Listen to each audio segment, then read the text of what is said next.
will ask for a motion to adopt the minutes from our last meeting, August 9th. Clarence moves. All in favor? Opposed? Motion is carried. And post-agenda items. Kevin. Madam Reeve, I got a couple legal files in camera to update Council on. Okay, in camera, legal. Other post-agenda, Alice. I have one not in camera. It's about public hearing requirements. Okay.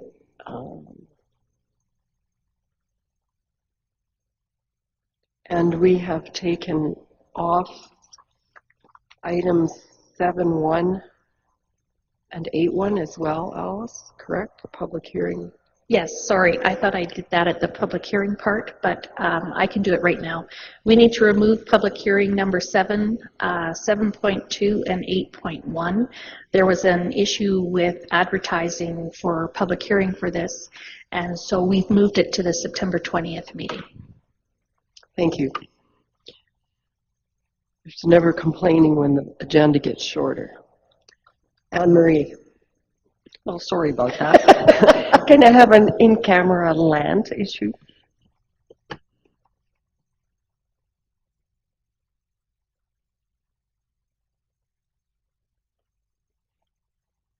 Any other items?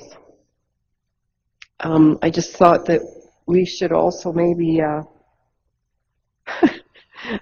make a decision about the request for the art, the picture that Ariana and Clarence's topic.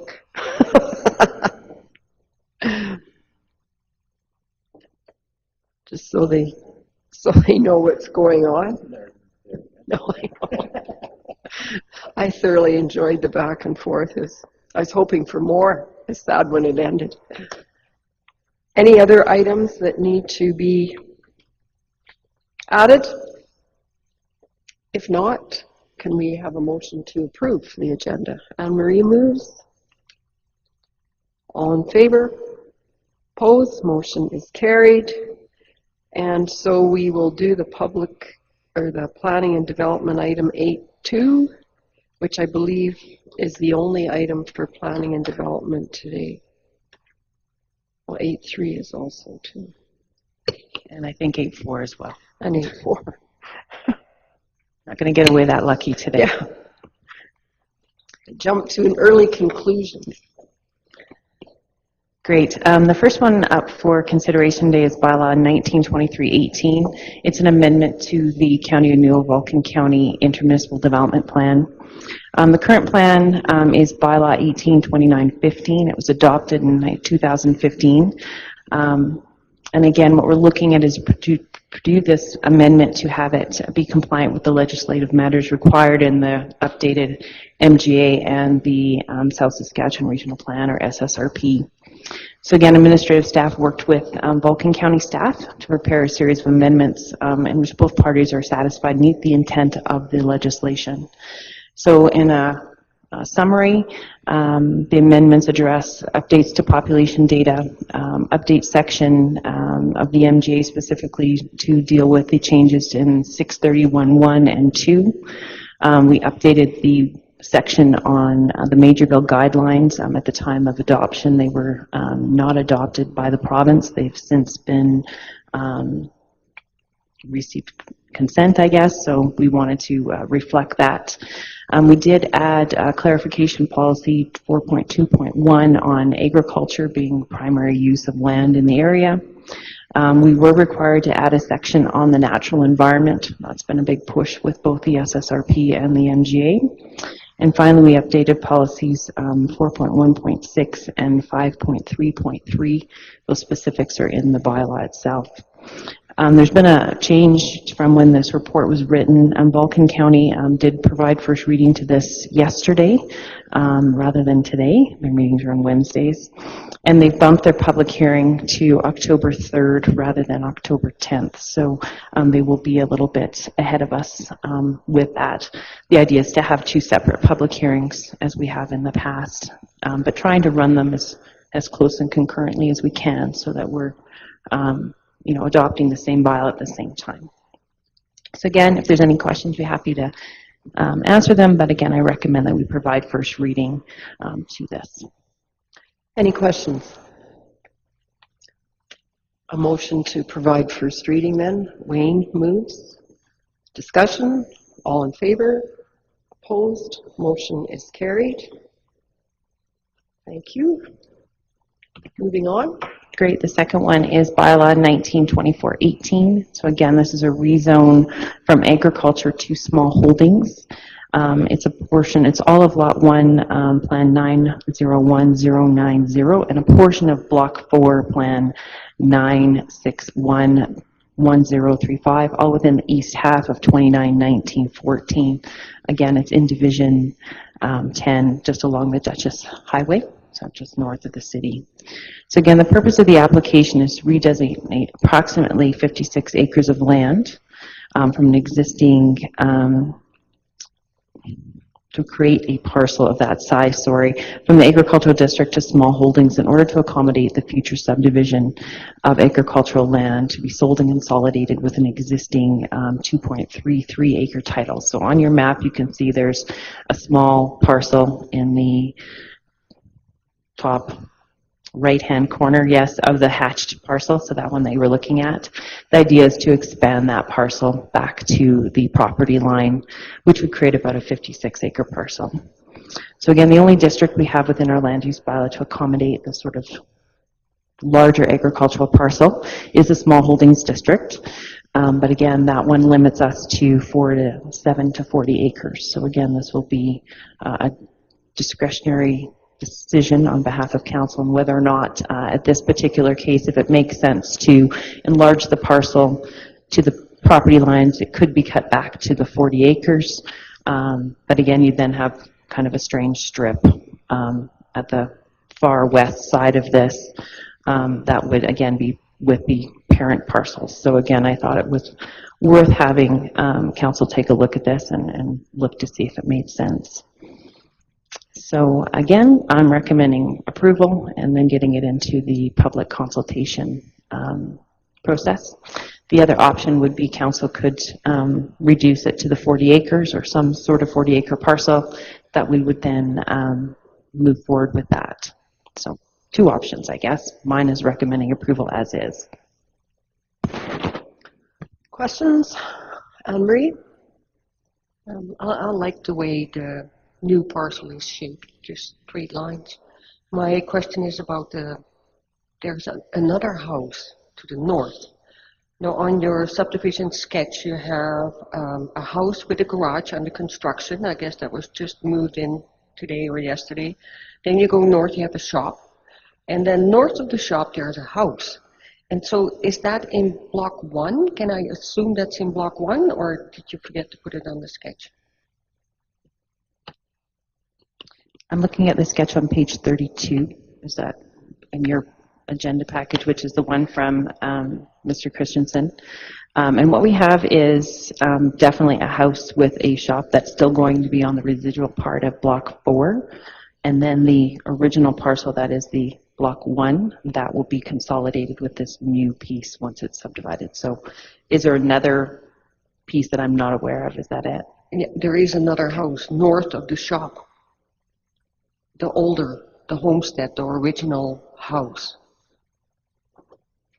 I'm just not sure if that's in block 1 or whether that's right north of the shop. Like maybe Brian, you're more familiar with this parcel.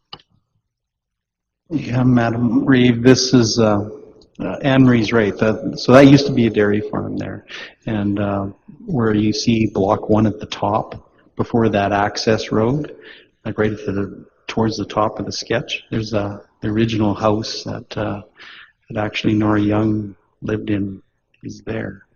It doesn't appear in that sketch. And then and then there's the shop below it, and then the house under construction below that. So, yeah, I'm not clear either why it doesn't show up in Block 1, I guess. It is a separate title, right? Because Block 1 and Block 4 is two different things. We actually have two Block 1s that are surrounding the Block 4. So this is an interesting parcel. So again, the Block 1 in the north, which is the original one, is Plan 941 2377. So that particular one at the north end is not part of, it's its own separate title, and it's not part of this.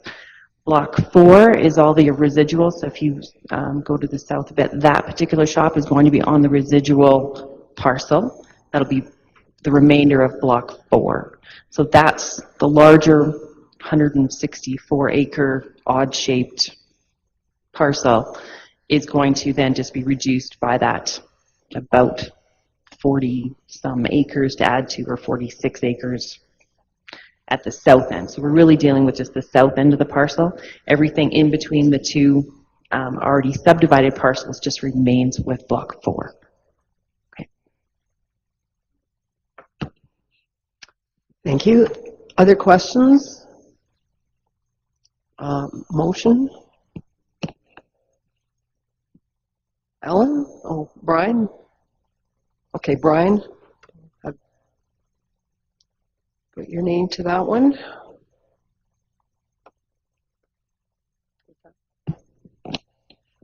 Brian, I think I missed his hand. Sorry.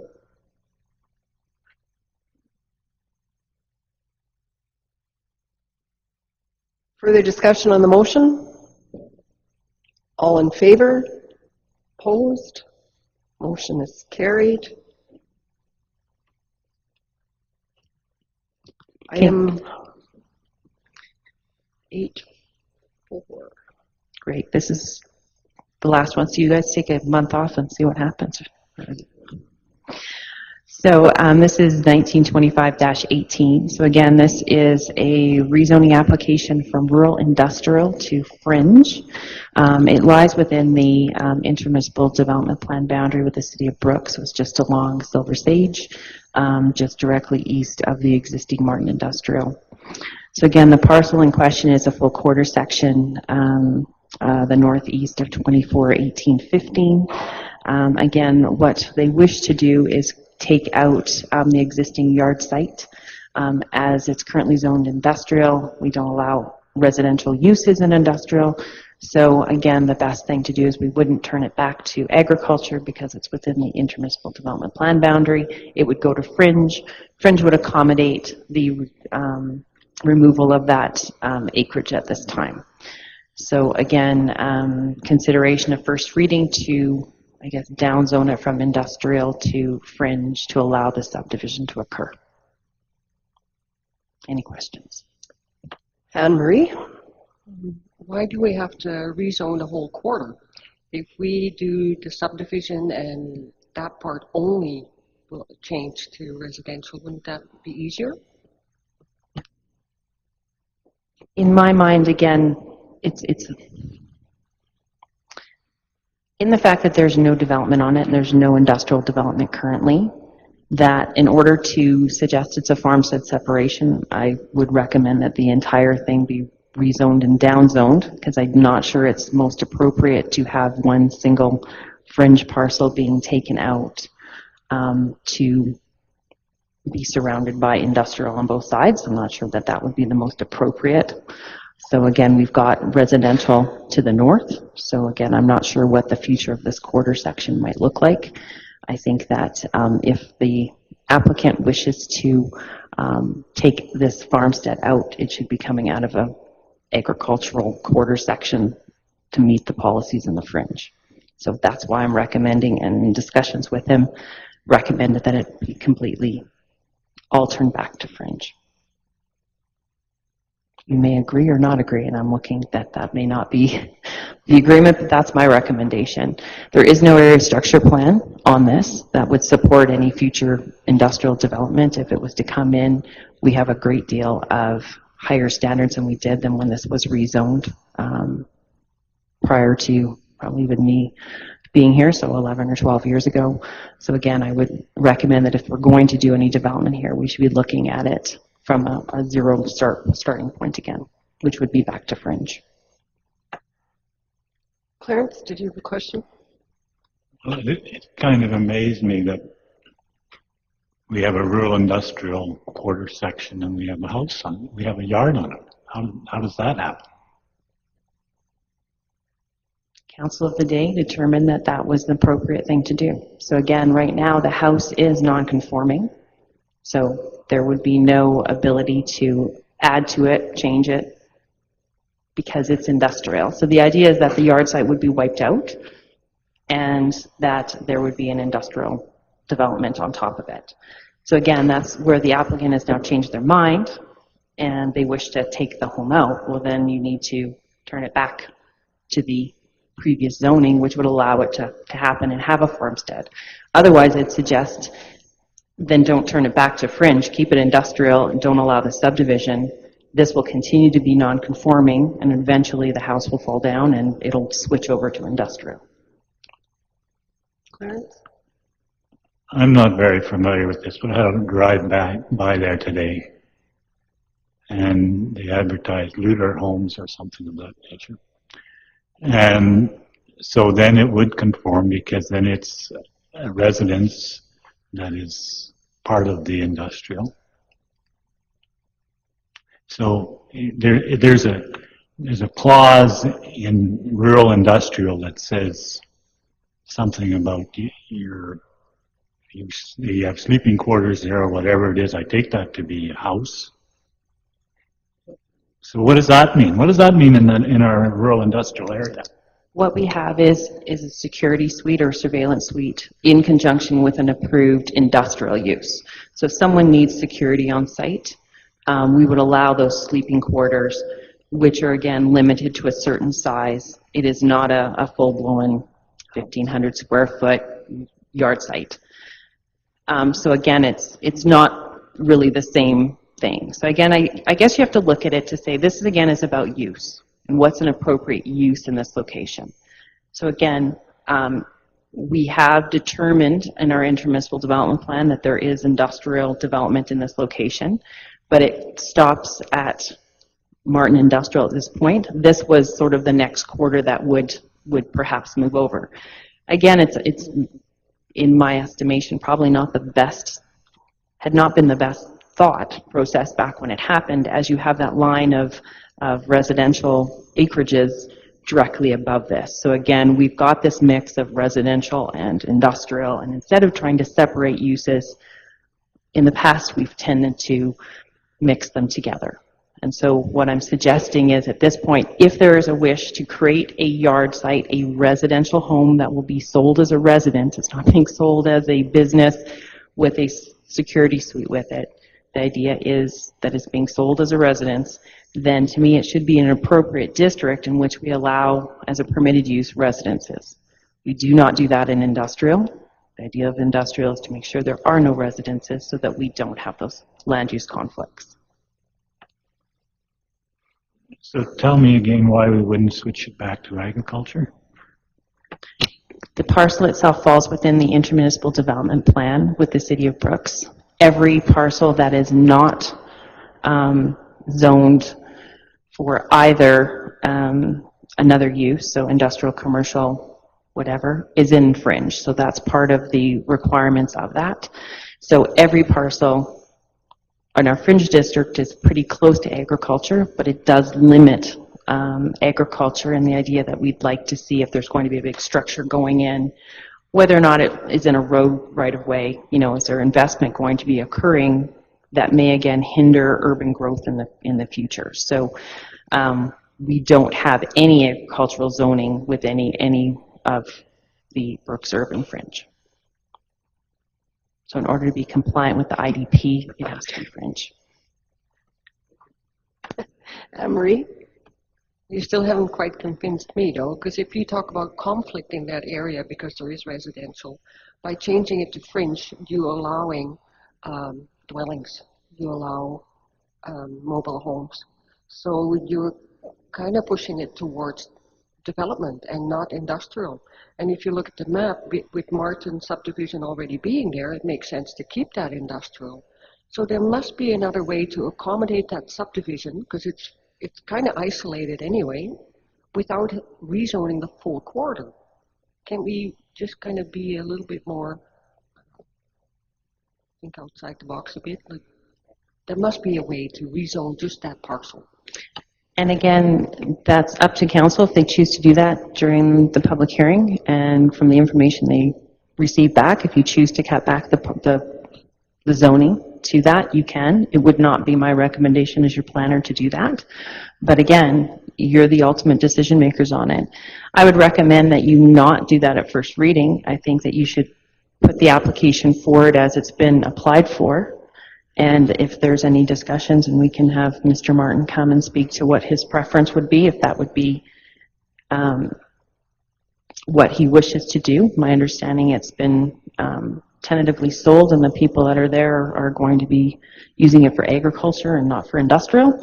So I'm not sure that there's any benefit or not benefit in that particular one. So again, we can definitely try to get some more information for the public hearing, but at this point I'd recommend just moving forward with the application as presented. Wayne? Just want to get something straight here. Now, if we did what Anne Marie is saying and subdivide that little part of the housing and everything and put that as fringe and leave the rest of the quarter as industrial, they could come and build up plants, service company and everything around that house. So this was actually protects that little subdivision from becoming surrounded by industrial. Is it? Yeah. I understand that, and I approve of that. Tracy? I'll make a motion for first reading. Thank you. Any further discussion? Anne-Marie?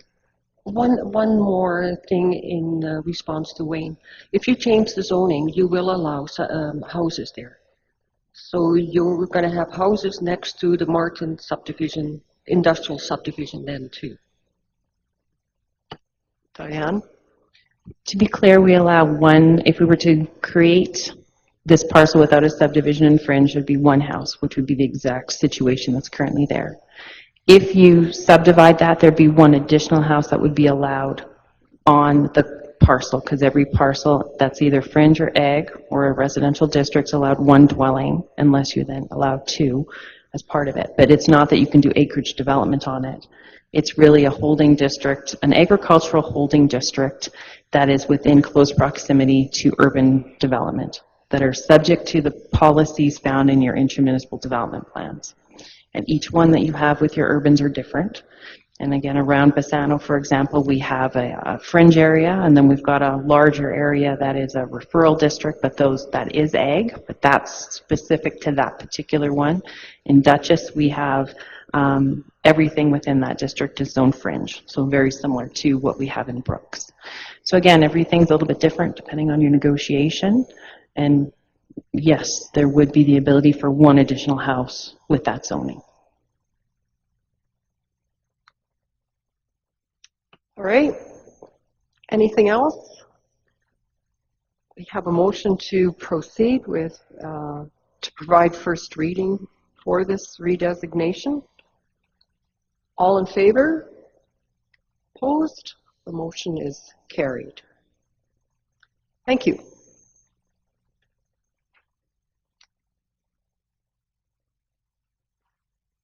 We'll skip to item 9.1 because you ladies are finished, right?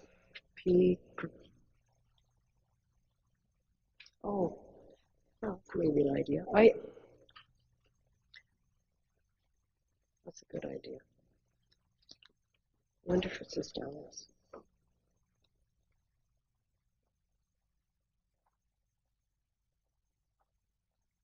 Oh, it's just a question. Did you want to do this post-agenda item now? So, okay. Okay. If you insist. Todd, welcome. We will pop down to item 9, Ag Service Business. Perfect, thank you. Just a quick report on what we've been up to, I guess, so that everybody knows. I'm not sure if everybody else has been fielding lots of phone calls on Strychnine, but I certainly have, and it's quite good. I enjoy talking to everybody. I think just about everybody wants to buy some right now, but we're going to wait till spring to sell whatever remaining we have if for some reason it goes away. And I hope that everybody I talk to sends in their comments to PMRA, and I think most people have said they were going to, but we hope they follow through.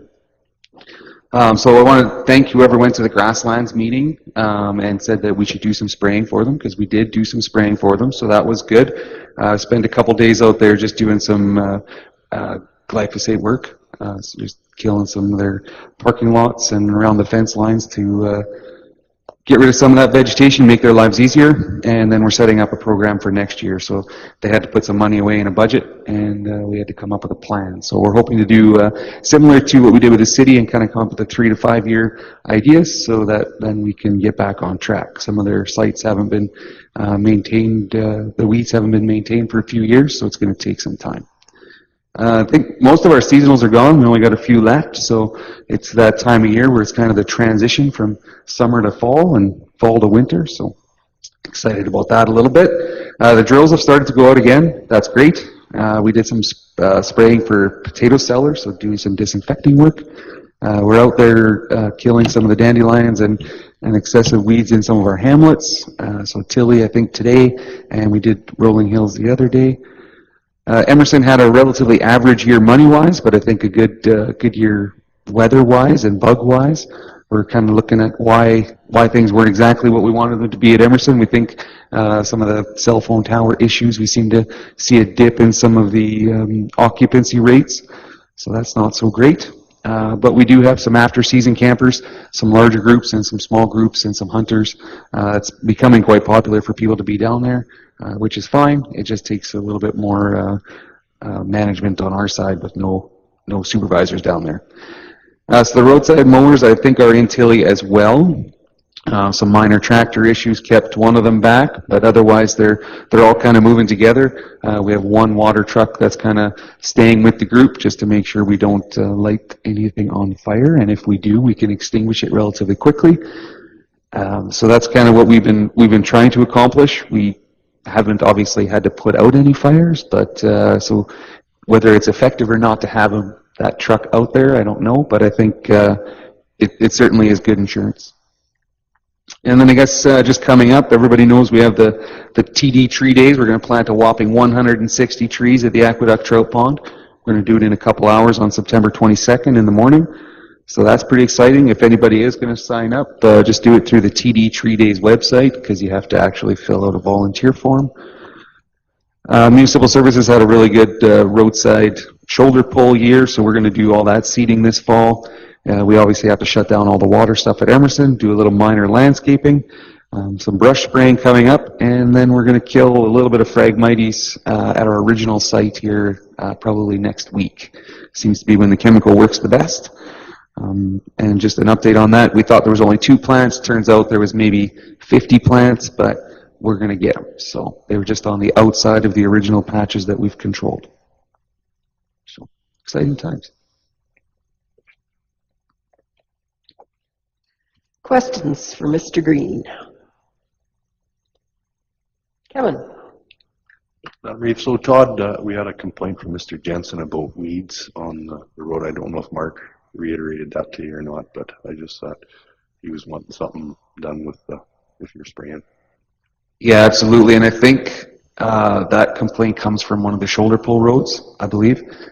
So they'll be working, they're going to Tilly now, and then they're going to head to Pisano, and then that'll all be done. It'll for sure be done before fall, because we got to seed it. So. Any other questions for Todd? Tracy? Todd, where did you say to sign up for the volunteer for the tree plant? I can send a link, but it's the TD Tree Days website. I can send the link out, because I know everybody wants to plant trees. Brian?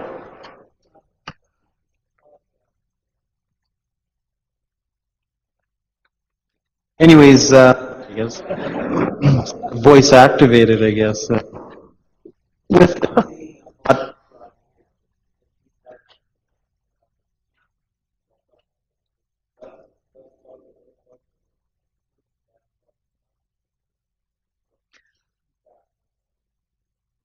From your producers, if you've gotten any. I haven't heard anything on the rosemary guys, the Duchess rosemary guys that were having the, I think it was weevil issues last year. I have not heard about that. I know that in the Tilly area, I did hear there was, guys had to spray right before the bees went out, and some guys even had to go back when the bees were in, which is not ideal. So there's definitely some bugs out there, but I didn't hear that much. Anybody else hear anything about bugs in their area? Just mosquitoes. Kelly? You mean two-legged bugs or flying bugs? We'll stick to flying ones right now.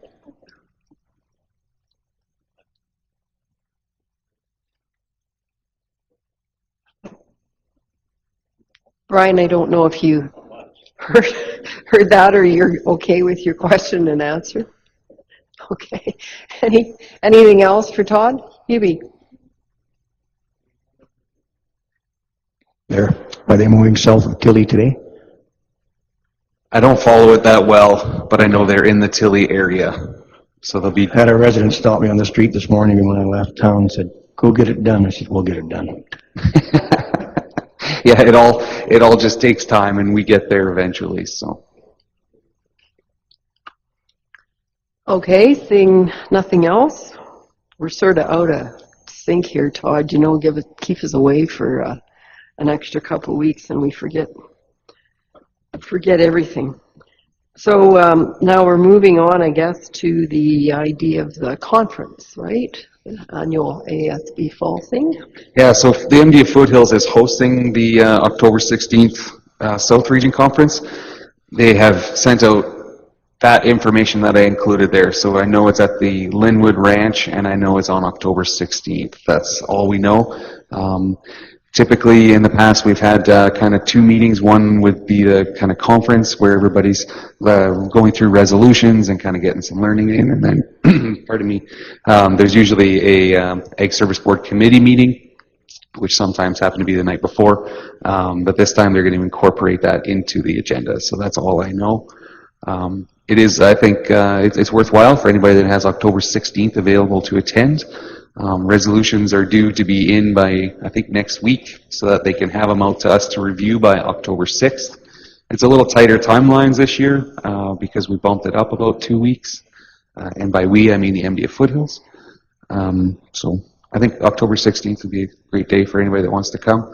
And just let me know as soon as you can so I can get us all registered up. Anybody want to let Todd know right now? Looks like a whole pile of people do. Is there anybody who won't be going?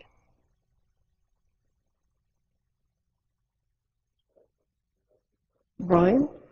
Well, I'd like to see the resolutions first, because if, so I would go, but I mean, based on what the resolutions read, I might withdraw. Is that going to be a problem, or is it going to be extra cost if that happens?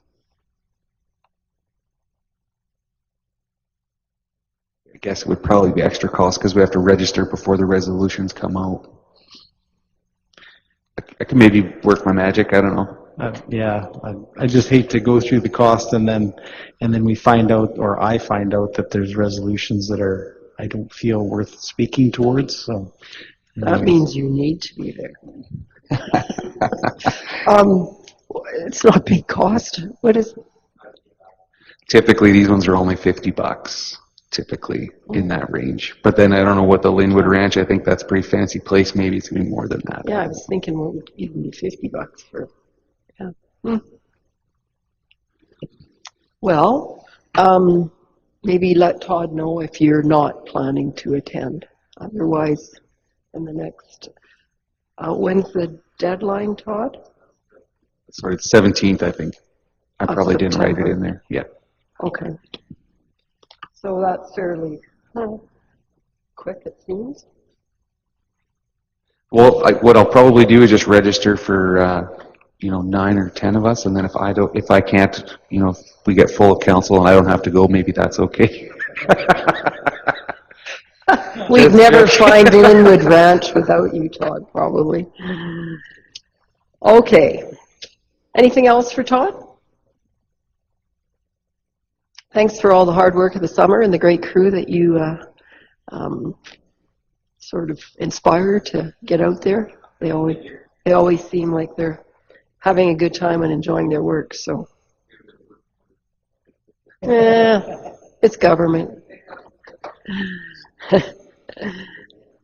Yes. Thanks, Todd. All right. So we'll go back to item 8.5. The establishment of SDAB, Intermunicipal SDAB. This particular item, Council has already given first reading to a bylaw that would adopt a regional subdivision development appeal board that would include all of the urban communities within the county. Each of the other urban communities has confirmed their intent to proceed. So Council is in position to move ahead with the second and third reading. Just so that everyone is clear, each community is going to be appointing members to a pool. The county would appoint 4, the city would appoint 4, and the other 3 urbans would each appoint 1. And then 5 members would be selected from that pool for any given subdivision development appeal board in each of those municipalities. With regards to the role of clerk for the regional SDAB, each municipality can choose to provide a clerk who would have to meet the training qualifications. If that isn't done, then it defaults to the county's CAO, who can delegate that responsibility under the arrangement that we have with the Old Man River Services Commission. We have been having them provide the clerkship responsibilities. We would anticipate that that would continue to be the case going forward. So if there's no questions, Council is in a position to grant second and third reading to this bylaw. Kelly? I'll make a motion to approve second reading. Any discussion? All in favor? Opposed? And for third reading? Hubie moves. All in favor? Opposed? Motion is carried. Just a question. So if the community that has the appeal pays for the committee? That's right. The fees are set, but each municipality that has the appeal has to cover the cost for that appeal, including the cost for the clerk that is provided as well. Perfect. All right, we will continue on to the Planning and Development Report, item 10.1. Any questions?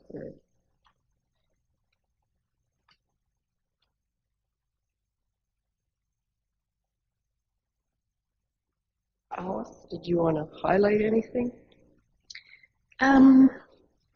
Not really. The only new thing is probably the Brooks Solar 2 installation that I sent you all information about. So there's advertising for the public open house. So yeah, there's not a whole lot to say about it. They want to expand what they have mostly. Anything else, I can answer any questions you may have. Any questions? If not, we need a motion to accept the report. Was that a question? Yeah, Claire? just a quick question. Do you know the time for the public hearing? Like, is it afternoon or evening? I don't remember. I can send it to you. The open house. And that's on the 18th? That sounds about right. That's the elemental. Elemental, that's a good question. So 4 to 8 at the original site on September 18th, correct?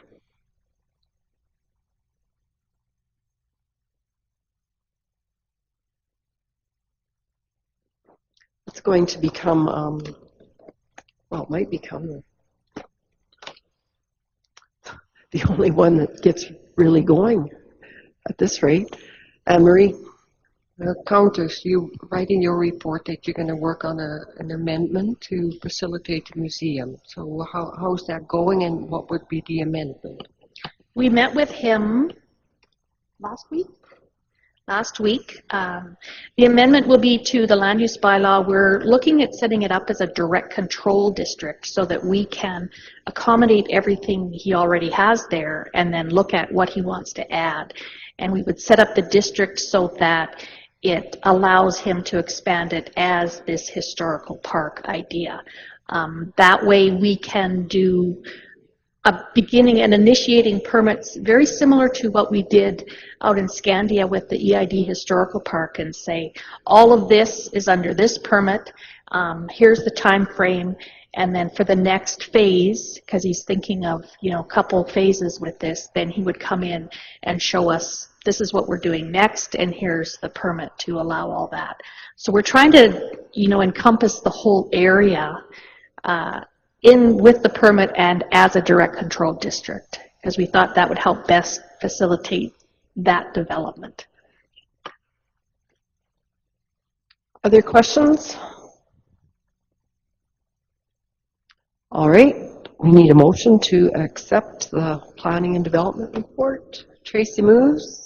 All in favor? Opposed? Motion is carried. Thank you, and we'll move to Cole's report at 11 o'clock. And that is item 11.2.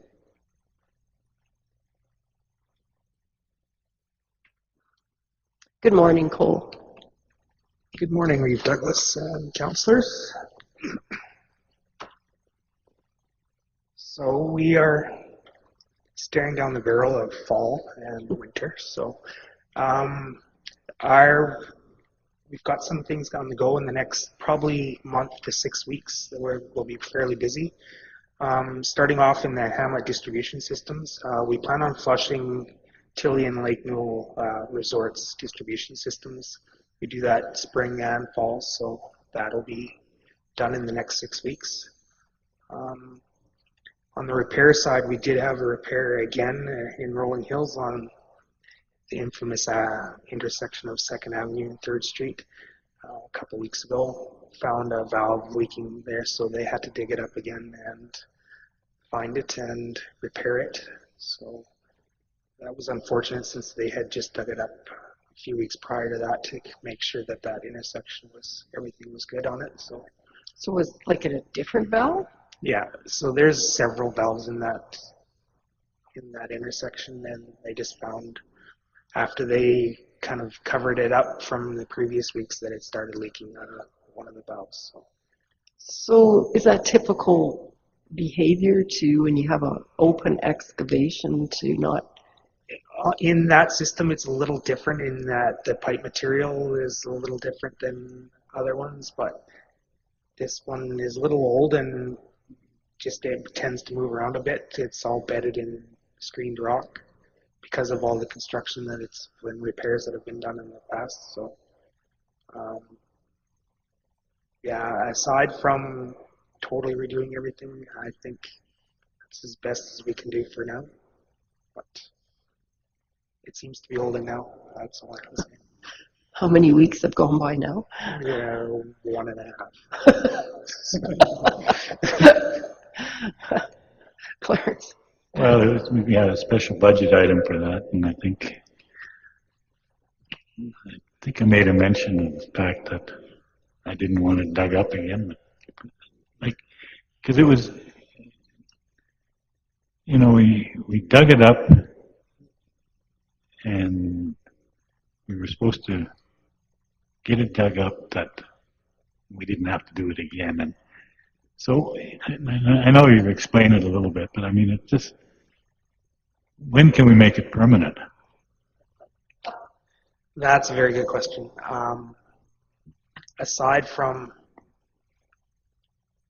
maybe, bedding it in a more stable, base, maybe doing a little bit of, but from what I was told from Jeff and Brooks Asphalt, they've done the thrust blocking properly and replaced things and just dug up the whole area just to see if there's any leaks, because sometimes there'd be water pop up and they weren't sure where they were. So they dug up all the valves to make sure that everything wasn't leaking at that time. And then after they, put the soil and rock back over top of everything, then 2 weeks later we had one come up again. So it's I don't know. It is what it is. I don't know how you can go and make that more permanent.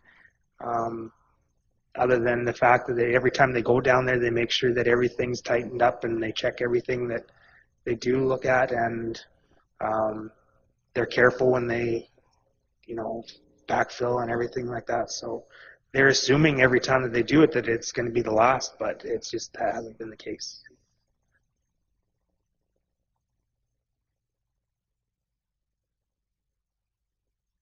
I wish I had more that I could tell you or give you reassurances, but we all know that, just from past experiences that, it may come back again.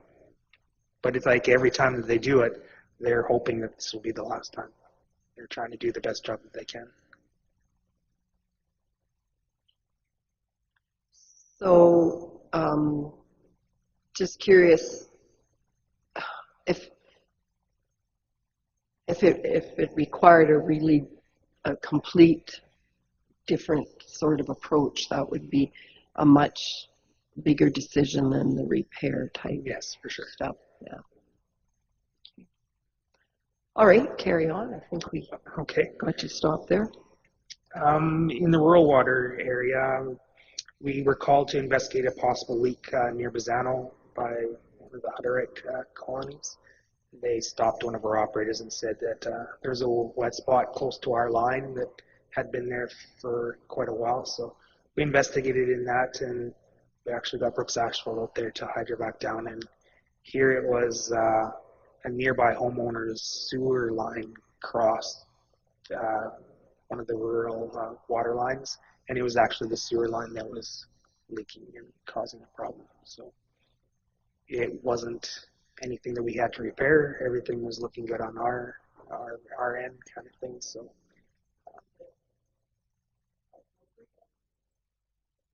that I don't know. That Jeff took over after we dug it up and found that we didn't have to do a repair. So the baton was passed to him, as they say. In the relay race. Okay. Yes. No, he wanted to take care of it, so that's where we left it. We had 2 new hookups for rural water users in the last 30 days-ish, and we had 10 float valve issues that our operators went out and gave new parts to. They're getting about a third of what we were seeing as a peak come in the springtime. So they've slowed down a bit, but we're still seeing issues with them. So we're hoping that once time passes and some of the initial first generation valves are swapped out to these newer ones that Jeff spec'd out, we should see these numbers continue to dwindle, hopefully cease. Lionel? So you had 2 new hookups. How are the prices? Like, there was some pretty high estimates for a while.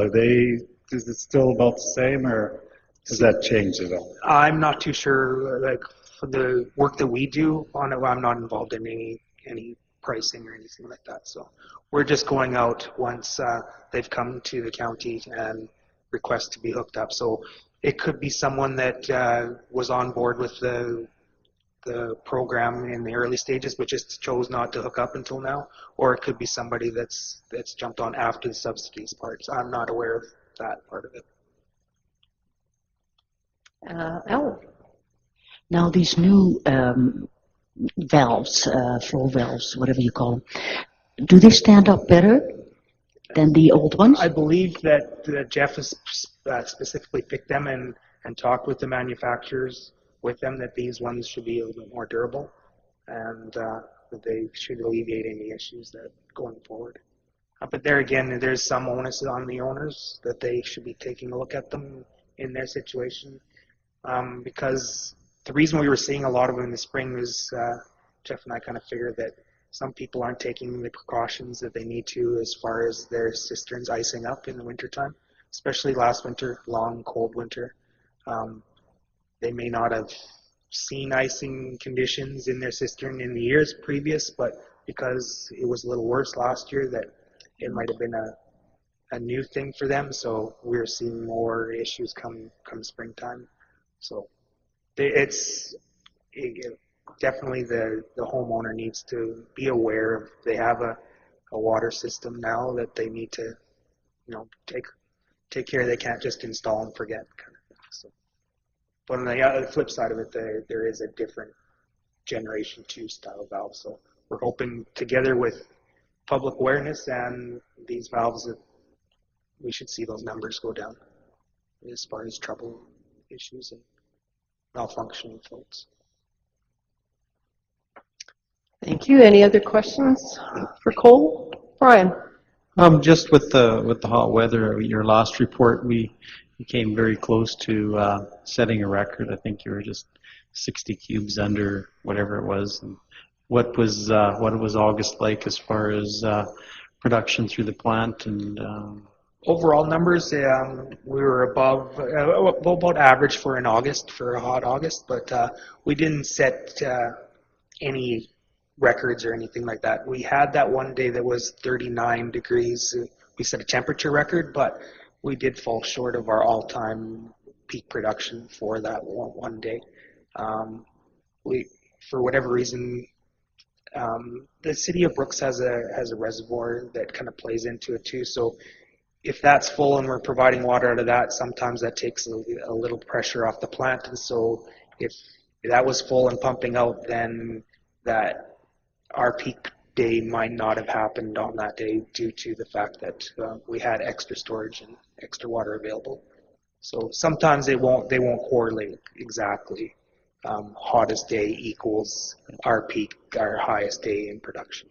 what about overall compared to last year? Because I think we had not that I know for sure, but I think we had a similar temperature-wise. It was a hot summer last year, and we had a hot summer this year. Overall, what does the graph look like, or have you got that information? To be honest with you, I haven't looked at the whole entire month. We were on pace to have an above average, obviously, due to the warmer weather, but I haven't seen the month-end numbers yet. Other questions?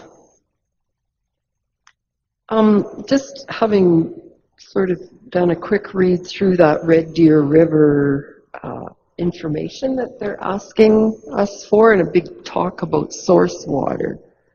So I'm just curious, Cole, like obviously Lake Mill would be considered our source water for our regional plant. So technically it's considered the bowl because the EID diverts it for us out of the bowl. And then most of our water goes back into the Red Deer because we are between the two, and that's just the way the topography works.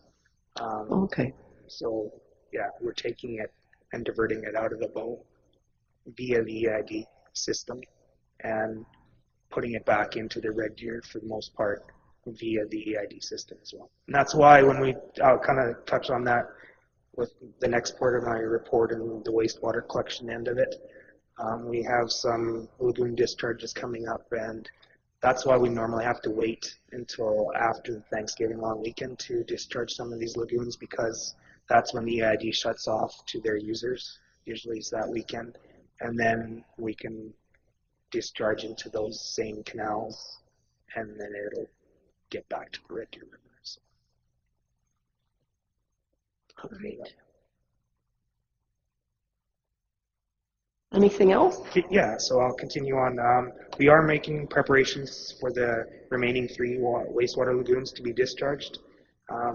We will discharge Tilly and Patricia, like I said, after the Thanksgiving long weekend and beginning of October. And so there's some prep work that we have to do as far as getting our laboratory analysis ducks in a row, as you might say. And then Scandia, we were in contact with the land, the person that uses the landing and around Scandia, because that one is irrigation. That's how we discharge the Scandia Lagoon. And they're going to wait until they get their crop off. So we're just waiting for him to give, let us know that he's got his crop off, and then he's going to, it usually only takes a couple, 2-3 days for him to drop the Scandia Lagoon down enough that we won't have to worry about it over the winter time. So that's all coming up, and we're also looking at flushing the hamlet sewer lift stations like we do every spring and fall, so that they don't give us problems over the winter. No one wants to deal with the sewer lift station when it's -40 out in the middle of winter, so it's good practice to do your cleaning and maintenance on everything. So we plan on doing that in the next 6 weeks. And we're also getting a company out of Calgary called Thorough. They do water jet cleaning of sewer lines. And you as a council approved a budget item to get the hamlet of Lake Mill Resort to have their sewer lines flushed, and looking into that, and we plan on doing that in the next 6 weeks as well. We'll get them down and we'll go through it and open up all the manholes, send their flusher down and flush, directional flush all the lines, sewer lines. I don't believe we've done it before, but there are communities, I remember, like, just because I'm familiar with it, the Village of Dutchess does theirs every year, which is overkill, but their public works foreman likes to do that. It's not a huge cost to them, but they prefer to do that. I don't think it's necessary to do it that often. But there's other communities, like, for instance, Rolling Hills, because it's a low pressure system, that's not available because it's all closed. So, but Jeff and Mark, they made the recommendation to you, and you guys budgeted for that. So that's where we're going to start. Then we'll look at the other communities moving forward in the coming years to do the same thing. Another thing, we did have an air release valve that we had to do some repair on, and the isolation valve for it on the Lake Mill Resort sewage force main that goes from the resort to the City of Brooks' old lagoon system. It wasn't on any blueprint maps, and we found it, our summer student found it, this manhole, because I don't know if you recall, we went through and replaced all the air release valves and all the shut-off valves on that line. That was one of our recommendations when we were having a few of those breaks on that line that we had to repair. So when we found one that wasn't taken care of, that wasn't on any blueprints, we took care of that here in the last couple of weeks. So that basically has everything up to date and what we've done in the last 30 days. If there's any more questions? Sorry, I'm a little bit confused. That was a sewer line that was found? Yes. Well, we always knew the sewer line was there, but along that part, because of the topography, there's differences in elevation, obviously. So at the high points, you want to put an air release valve to let the air out of it when it's pumping. So they found one that wasn't on the original blueprints that MP wanted it to be installed, but they didn't include it in their as-built drawings. So they're kind of hard to find sometimes, just in the middle of uncultivated land and stuff like that. So we came across it and opened it up, found out that it had a small leak in the air release valve, had a hydrovac clean it out, went down there, installed a new isolation valve on it, stainless steel, and we're repairing the air release valve.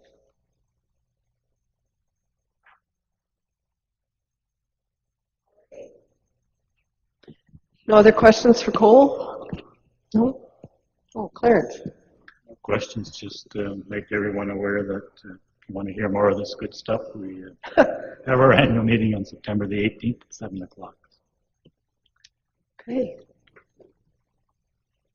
And seeing Cole here today reminds me that I ran into Ralph Avinga some time ago in Medicine Hat, and he said to say hello to everyone around our council table, and he was doing well.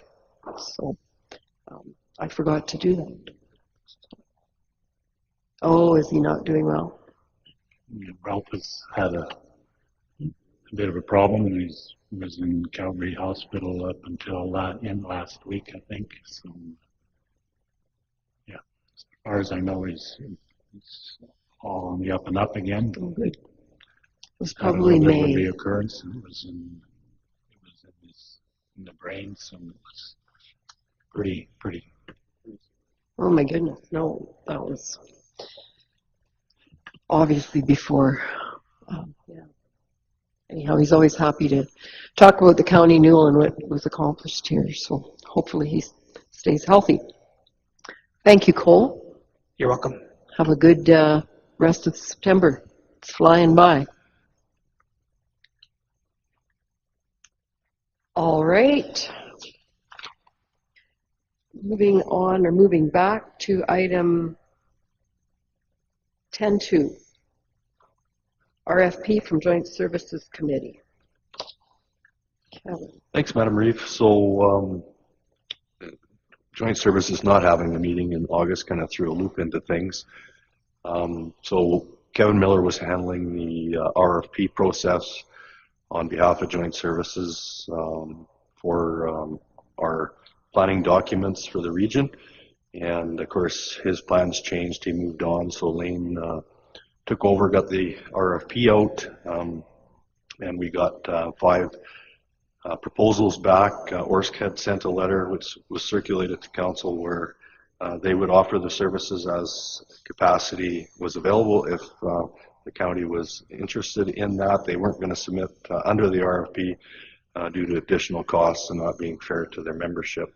So anyway, we were hoping that we would have got one from Orsk as well, but under the circumstances we didn't. But we have 5, and we went through and rated them.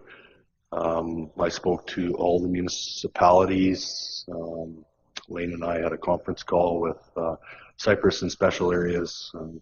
The joint CAOs went through the proposals, and Dillon Consulting was the recommendation that we had. So we're bringing it forward for our county documents, the 5 documents, for approval today. And the original RFP showed 112,236, and it's 109. Ariana had sent a correction out for that. The economic analysis that was included as an optional was $2,550, but it would be subject to the entire region doing them, which makes sense. They priced it on economies to scale, so unless the others will have it done, then it won't be $2,500 for us. So I just pulled it off, and we can deal with that later if we decide to do that. But so I have it on the agenda for next Tuesday at Joint Services to make sure that they're comfortable with it. The municipalities each will be dealing with their own contract for the services. All that we can do is our documents. So Cypress and Special Areas and Rosemary are good with Dillon. There were strong proposals throughout. There was a couple that were weaker, but the big thing for us, the CAOs and the county, was to make sure that the documents that come from this are the county annual documents, and it's clear that they will be. So the municipalities are able to use those documents. Cypress County can use them for their others. Special Areas can use them for their other IDPs that they have to do. So we set the deadline for the end of next year. We can run over into 2020 if we need to. But all in all, it was good, and Dillon has, I believe, signed their contract, got it back to Lane, so it's just a matter of the resolution to approve and award our documents, and then we can sign it, and they can begin their process when their schedule allows. So where's Dillon from? They're from Calgary. Calgary. Yep, and they had a strong proposal, good references. So. Questions, Anne-Marie? The money, we have a grant of $200,000. We've used some for Doug Griffith. we're going to use the 109. Will there be money left over if we decide to use a facilitator with the city? Yeah, so the budget wizard that put this together had 115,000 for this work, so we have a little bit of cushion there, and I think we can use a little more if need to be. So we had set 85,000 to be able to do with the ICF component and Doug, and where our work's going to take us with regards to our future agenda item on here. So we do have some dollars available. Yep. Other questions? So we need a motion then. Oh, sorry, Brian. Just curious, the entire package, the 398, do you have a breakout, or maybe it's not a relevant question, as far as how the other municipalities absorb that? Or so there was 17 plans included in that. We included our other IDPs as well. If the cost was going to be reasonable, we would have had them done so that they would become county no property as well, or clearly county no property. But we pulled them out because, you know, $15,000 to do nothing per document wasn't worth it. But I wasn't involved in what everybody put in, but I know the city put in a Northwest Area Structure Plan. Land use bylaw work was put in as well from the municipalities, but they're going to control those documents. So there was different pricing. Dillon was most attractive overall, most attractive for the county overall, but not necessarily for the land use work or the Northwest Area Structure Plan work. So it gets a little bit complicated. So that's why we'll take it to joint services and make sure that the political side is comfortable with this recommendation, because the CAOs are. All right. I had a question. I can't remember what it was.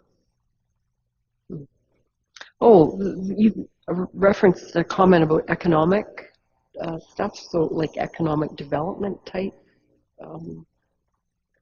Yeah, so they have a subcontractor that they utilize that does an economic analysis. And, I'm not sure of the logistics of all that they do. If it's simply population trends and permits and inventory and stuff like that, we would have to weigh. I do think for the region it's an important thing to do, especially if we're looking at growth and where things should grow, where capacity exists. I think it's an exercise that's important. I'm just not clear on the terms of what they would do for it. But I do think it's something, if the rest are going to be wanting to do that, for 15,000 or whatever their price is that they need to do the region. I do think that's something that we can look at. I just don't think we'll deal with it through this right now at this time. That would come from joint services as well. I think probably, so. Yeah. All right.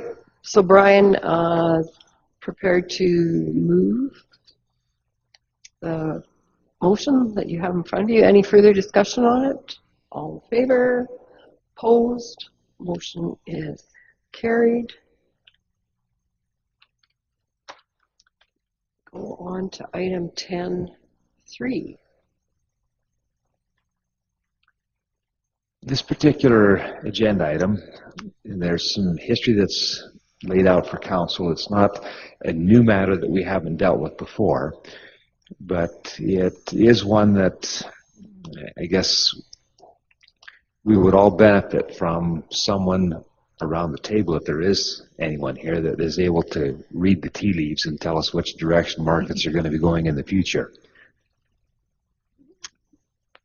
Council had made a decision previously to participate in a program that the then AAMD&C had pulled together that was administered by the 8760 group.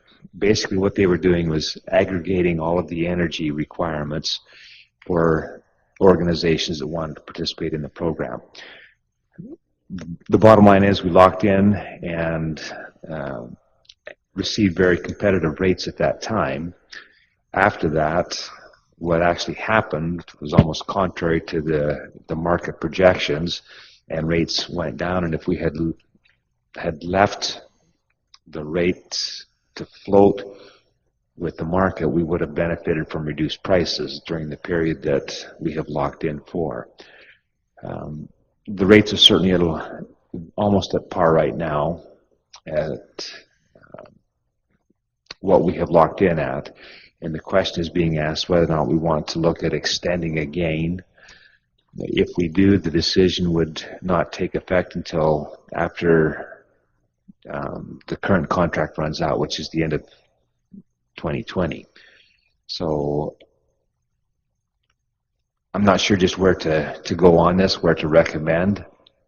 If we should look at locking it in for an additional 2 years, or even there's an opportunity to lock it in for an additional 5 years. But the recommendation even from the consultants are that there is changes that are underway in the electricity markets that they would recommend against going with an additional 5-year term for those reasons. Until those changes have run their course and everyone knows how it's going to shake out, prices could certainly change, and it's impossible to predict what's going to happen for that second 3-year period.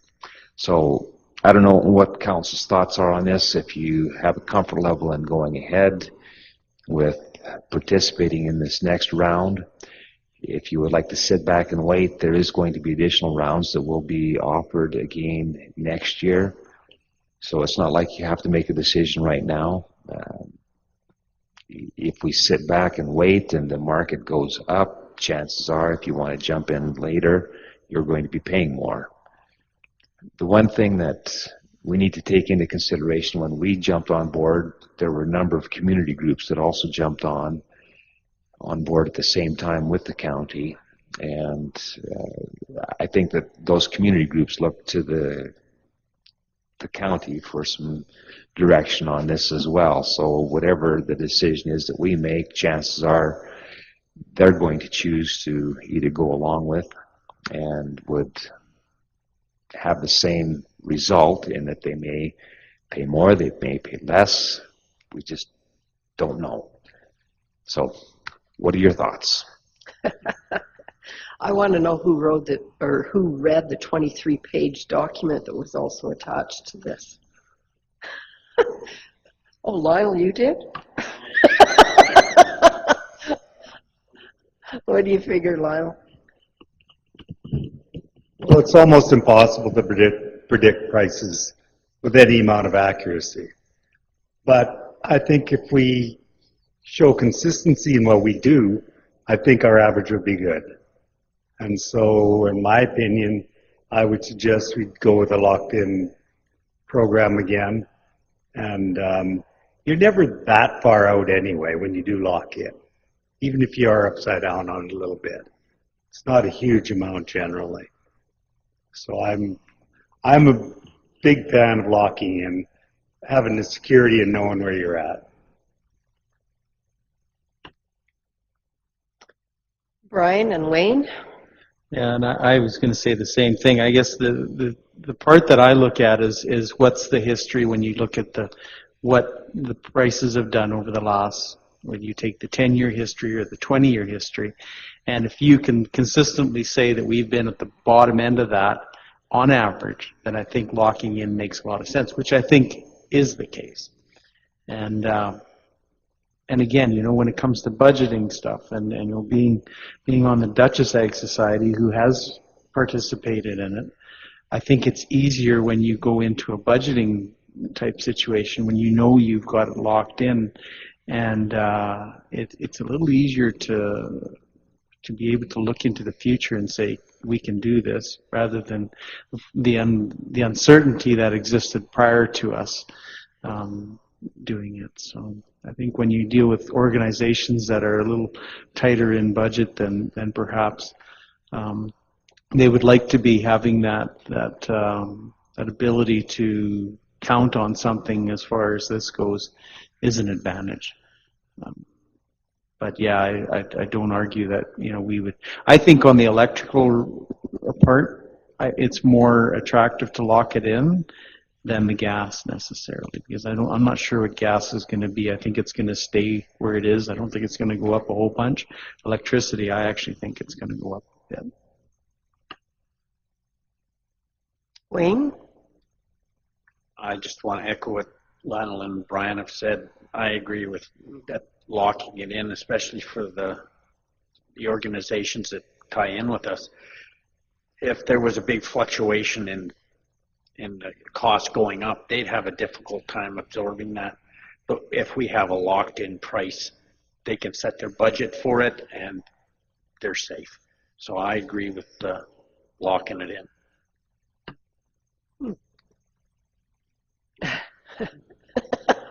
Really? Any other comments? Clarence? Well, Lane has been kind of being non-committal here, but when you read, it says recommended action, pass on this current aggregation round and reconsider with future procurement rounds that will be held in 2019 and 2020. So somewhere along the line, he's waffling, but you know, I don't know if we should be making decisions on whether to stay in or stay out, because there's some groups that jump in with us, because I think the big amounts are really right here in the county. So the other part of it is some of these groups, if we do get high rates, they'll be coming back to us and we'll be hit there too. So I guess I have a question more than anything. Has this group got buying power?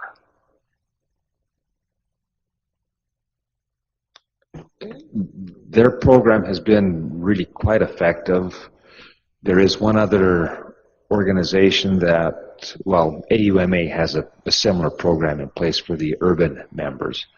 But the 8760 group, they deal with the majority of the rural municipality members, and they also have a number of private sector businesses that have signed on with them as well. I certainly think that the quantities that they have been able to aggregate are substantial.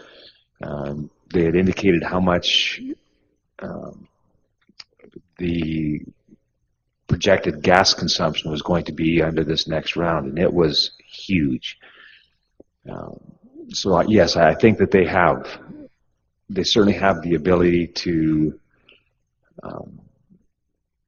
provide benefit because of the quantity that they have been able to pull together and go to market with. One comment while I'm speaking here right now with regards to the direction that the gas prices are going. They had shared information from some market sources that are indicating that if the coal-fired plants that have already indicated that they are going to be upgrading to natural gas-fired units go ahead as indicated, that the volume of gas that those plants are going to be using is going to be very significant, and those factors alone could place some upward pressure on gas prices for the longer term. We're in historically low gas markets right now, but they are projecting an increase in demand. So two different bits of information provided there, one in response to Councillor Amuling's question and the other with regards to what the direction may be for gas pricing going forward. Lane, sorry, Clarence, but just to clarify, when are we done with what we've currently signed up for? Because there's like, you talk about locked-in rate 2020 and 2021. And 2020, the end of the end of December 2020 is when the current contract runs out. Okay. If we choose not to do anything, we would be fully subject to whatever the market prices were at that point in time. After 2020. Correct. If we go ahead with extending this now, it would add in another 2 years to that. So that's the decision that's before you right now. Do you want to extend and add another 2 years to the period that you're locked in for? And this, but you said there will be other opportunities further down the road to do that. That's right. They had one earlier this year that they went ahead with. They plan on going to market again probably 2 times next year. It's just a question of trying to figure out when is the most advantageous time to go to market.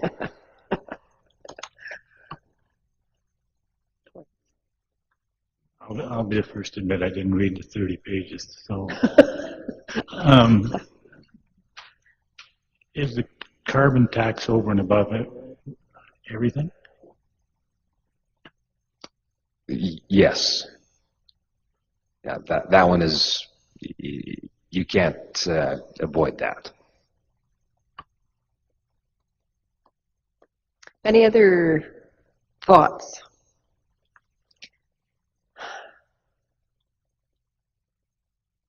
So, Lane, you reference in there too that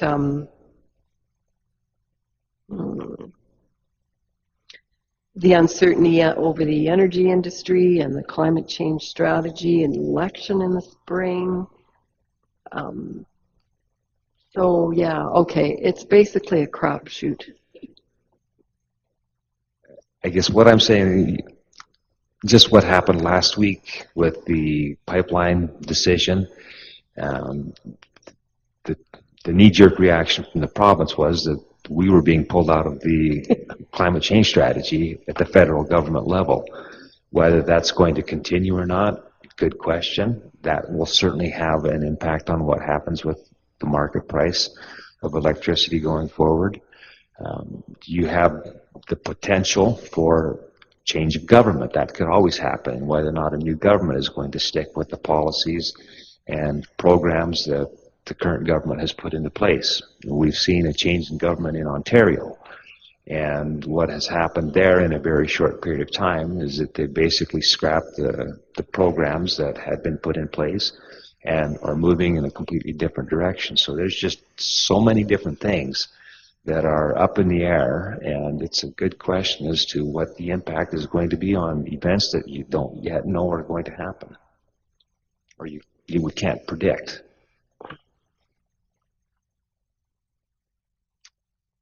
Okay, gamblers.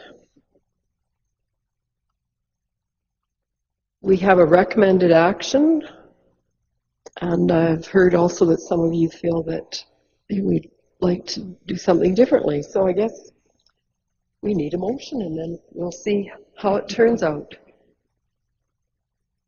Tracy. I would like to make the motion that we go with the recommended action.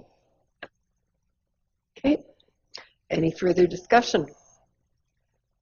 All in favor? Oh, Brian, you had something to say? That's not really a motion, is it? That's a pass. Well, I guess I'm going to, well, the motion would be to pass on this current round and reconsider with future 9/2019. I think it's a motion. That's good. Yep. Yep. Makes sense. Discussion on the motion. Looking puzzled, Mr. Just. Yes. For this round, 9/2019, reconsider. Brian. Well, I'm going to vote against it because I'd like to see us participate in it. I think when you look at again, the history of what energy prices have done, I think we're at a spot now where it is advantageous to extend the contract or at least participate in the tender. And you know, energy prices aren't high; they're low in the big scheme of things. If you look at what electricity and what gas has done, they're not at all-time low, but I think it's advantageous for us to extend this. So I would like us to do number one, but the recommended action is what we're voting on, and that's not to participate. So. Okay. Any further discussion?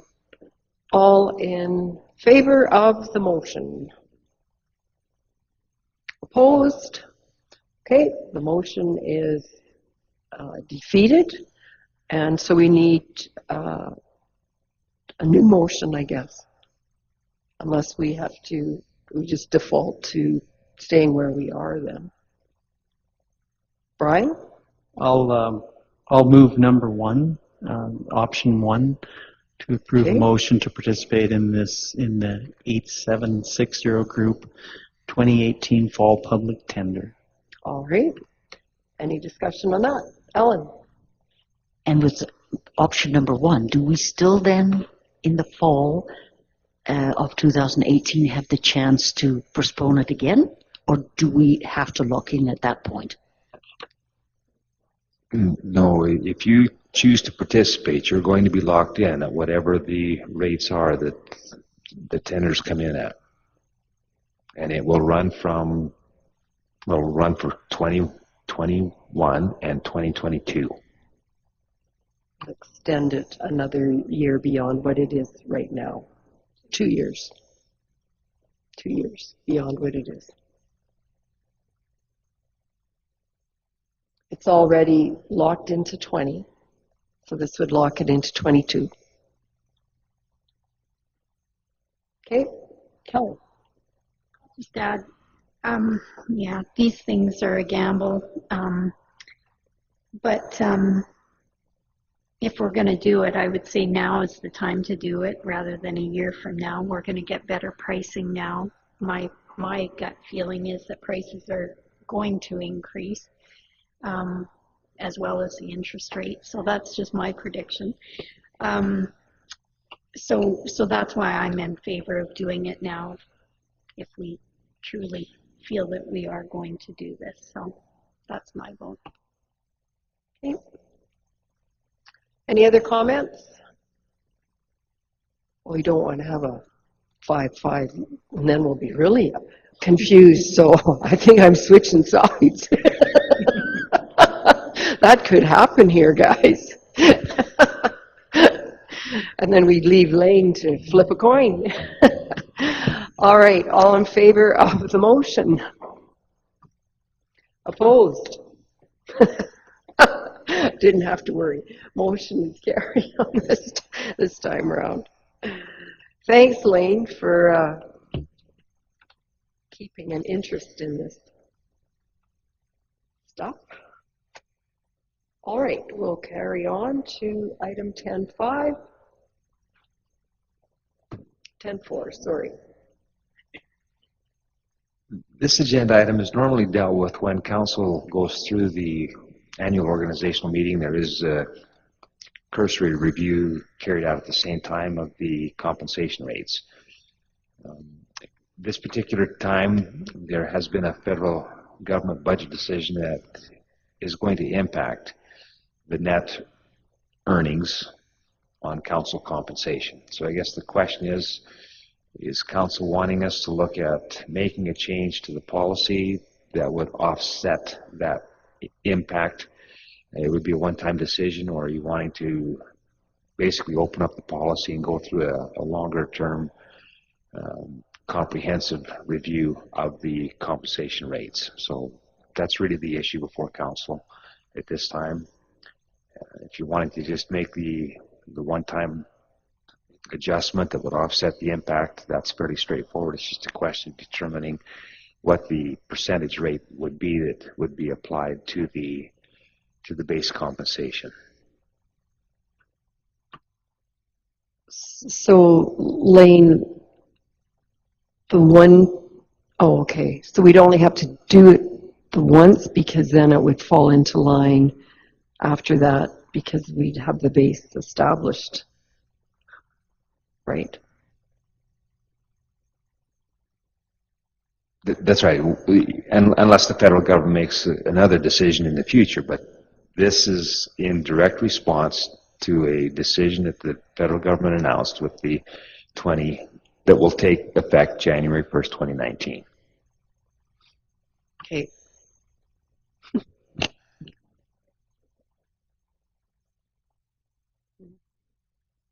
I don't pay attention. So what is your wish? We can just leave it alone, and then So there's three different options there, as Blaine has pointed out. We can approve an adjustment so that then it would work out from here on in. So we wouldn't be losing money, or we could do some more research on our whole policy. Anne-Marie. For me, it would be a wrong decision to adjust our compensation based on a federal government change.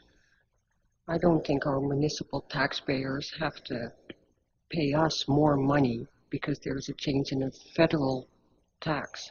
I'm okay with just leaving it alone. We're all in different tax brackets anyway. I mean, I probably don't pay the same taxes as Clarence or Ellen, and we're all different. So, do we want to even that out too?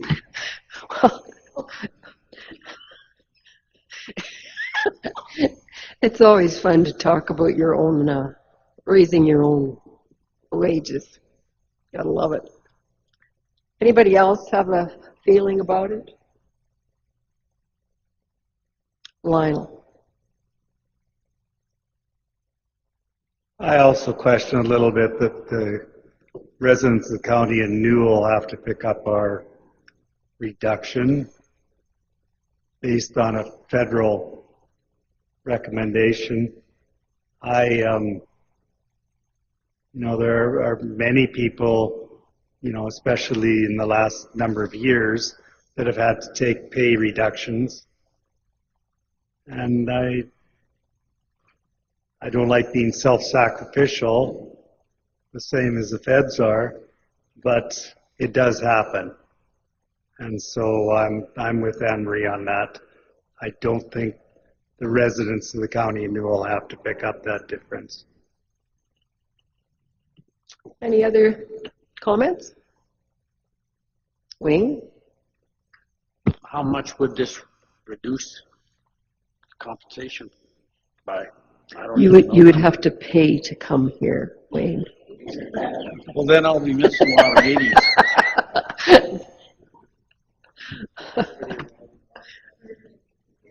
It's 10%, isn't it?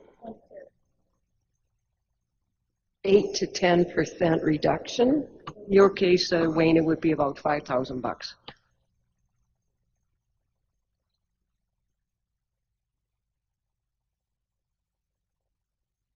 The potential net impact on council remuneration with an 8 to 10% reduction because of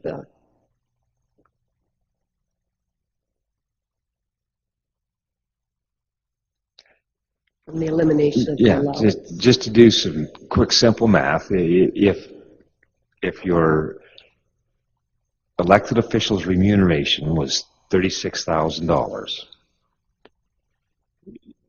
right now 1/3 of that is received tax-free. If that is eliminated, the full $36,000 would be subject to tax. So right now, only $24,000 of it is taxed. You receive $36,000. After this takes effect, all $36,000 is going to be subject to tax. So this is really an after-tax. It's an after-tax tax, is what it is. And it's a question of whether or not you want to offset that.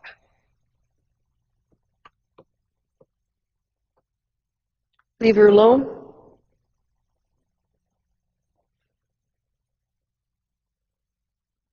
So that would be, well, we do nothing then, right? We could talk about it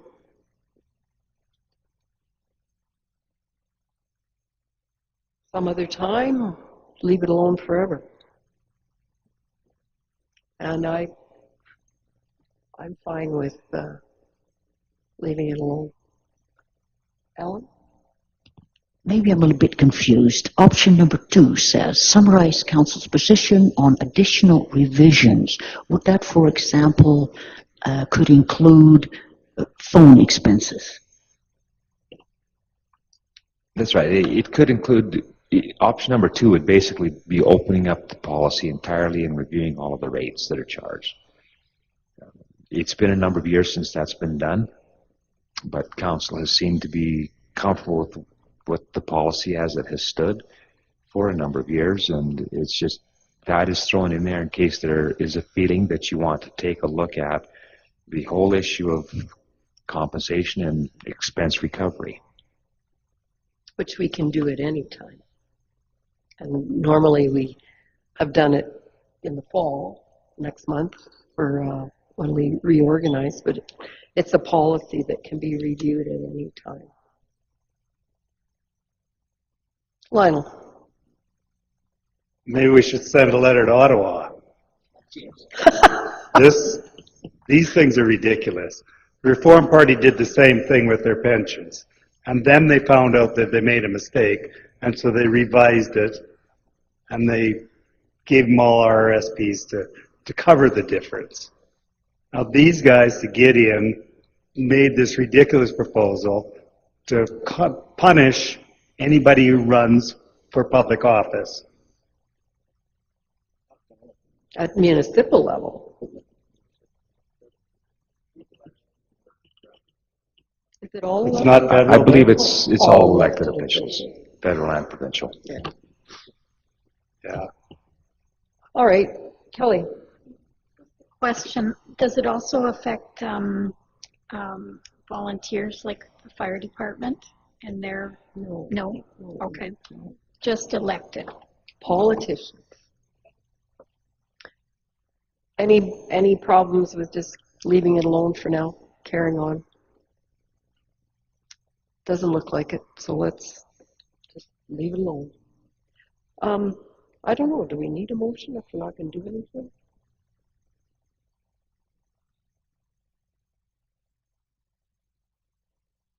Guys need an option? All right, I guess, if you want to make that motion, Kelly. Okay, Kelly, no? Well, really not. It's not. It's totally within our control or not even within our control. We pay taxes, we pay tax, and we don't have to make a motion on how much tax we're paying. We've got a policy, and after it tells us how much we're getting, we don't have a policy on how much tax we pay, except for the fact that there was a benefit. I always looked at it as a benefit that was there. It was kind of a bonus as far as I was concerned. And didn't know about it before I got here, and now all of a sudden it's taken away. If I have to come to one of you for a loaf of bread later, maybe we should or a quart of milk. Anyway, no, I don't think it's an emotion at all. You're fine with that, Kelly? Yeah, I think so too. Just nothing's changed except whatever shows up on our paychecks. It's going to be different. All right. Is it lunchtime? Sure. Let's go for lunch. 10:05 is where we'll pick up the Red Deer River Municipal Users Group.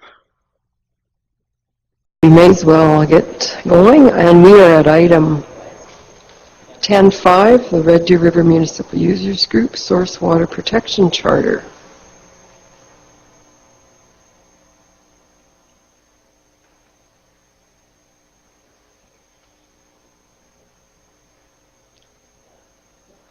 Just leave it with our Red Deer rep to do all this.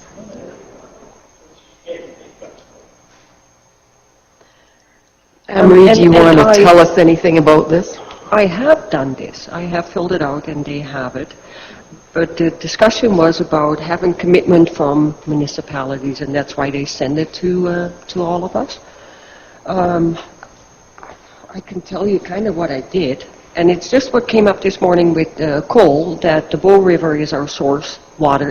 It's returned into the Red Deer. So our responsibility is to make sure that that water is suitable to be returned, which we do. So I think overall we're doing the right thing. Planning, we plan with wetlands in mind. We plan with water bodies like we're doing whatever is required of us as a municipality. So I'm okay with just leaving it the way I filled it out and not do much more. Unless you guys want to sign this and... No. Clarence? I remember right, they asked us for one new thing.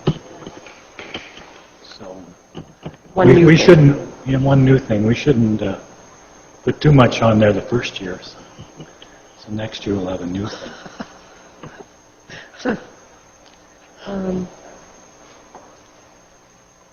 Maybe what we could do is plan a little bit more with stormwater management.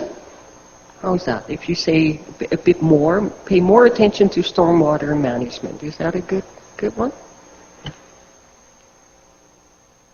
Is stormwater management primarily within our little urbans, or do we do it out and new developments? And I suppose out our ditches and stuff for stormwater management in a way. And all this stuff already, and we're doing a good job. But if we have to do one new thing, that's one I picked. But maybe Brian, you can come up with another one. Yes, I look at it a little differently. When they talk about source water, yeah, you're looking at it basically through the window of where our source water is. And it's not a wrong way, but I guess I'd like to broaden it to a little farther, is how do we impact the source where it comes from in the mountains? And I'm not suggesting that, again, that anything's being done wrong, but we have to be aware of that. And I think it's important, and that's why it's so important that we're involved in these organizations, because bringing that rural irrigation, rancher, farmer perspective to those groups is so important, because they don't have a lot of input from there. I know on the Board of Basin Council we have a new member that's got a ranching background, and so that'll be I'm eager to see how that evolves too. But a lot of times, when I speak about farming practices and the things that we're so proud of in our area about the way we deal with water and how water's so important to us, I get asked a lot of questions, and it's mostly because people don't have a good understanding of what it means to have good water downstream from those, and how it's so important for the source, which I call above Calgary, in the Bose case, how important it is for that to be as pristine as possible and to maintain that in that avenue. So yeah, source water protection, I think we're looking at it through the windows of how we deal with it, and that's very important. But I think if we're going to stretch this a little bit, how do we impact the users upstream from us? How do we be involved in that part of the discussion a little more? The intent of this is that you look at your municipality and what you could do within your own boundaries. And so that's why I thought stormwater management. But we could, if I hear you right, we can call it education too, and overall education of the people in our region about all the sources of water. We could take that as a priority. And I think because we are an irrigation district, I think we are a little bit different than some.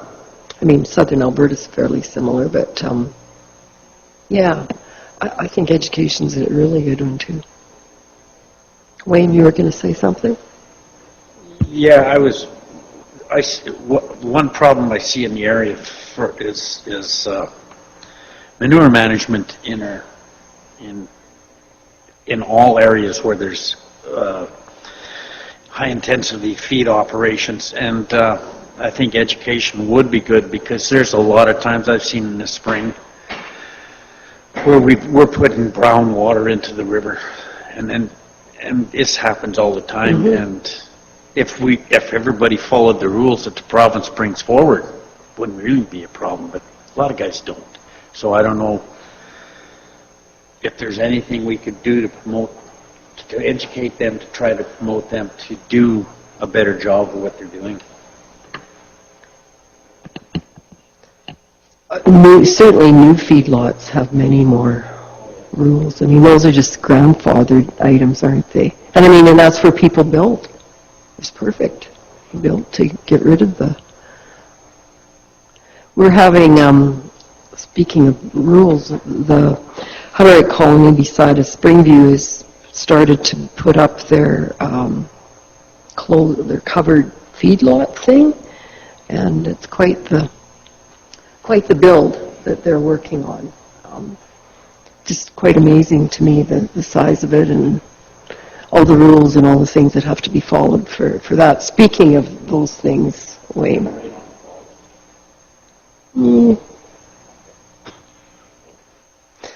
Some more than others. Okay, so getting back to this, do we want to do the charter? Do you want, that would be appropriate, that we should get this charter?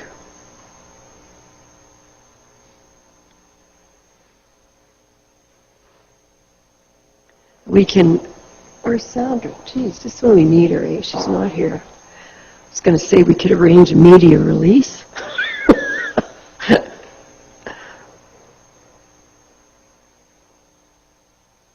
Maybe after council meeting today, you can sign it, and then Sandra could take a picture. Sure. And then the one thing that we will work on is education.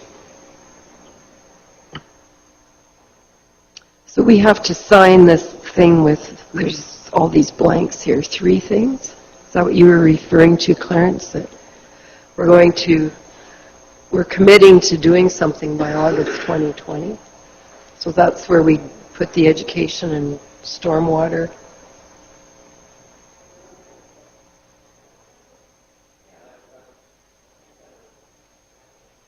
And then we could just get Todd to work on that. He's right there. Easy for us.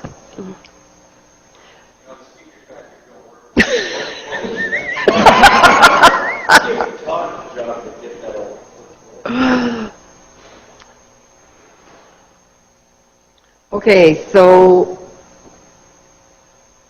we need a motion to do this. Wayne?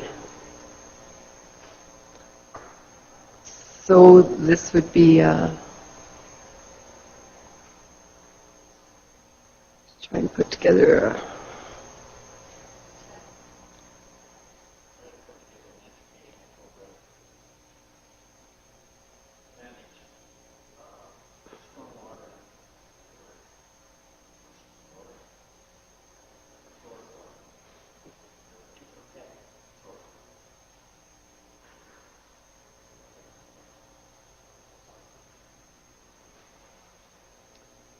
Is that what you want to have a motion? You know what, why don't we just have a motion to complete the charter, and then what we put in, yeah. So that you can do that, Wayne, just support the Red Deer River Municipal Users Group charter. All in favor? Opposed? Motion is carried. Is that good enough for now, Anne-Marie, you think? Yeah, good. 10.6, regionalization discussions.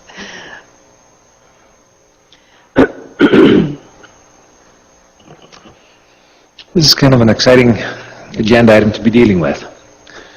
I had pulled together the report here that is before council, and there's a lot of background information on the subject as well that has been included in the agenda, information that's been pulled together from a number of different sources.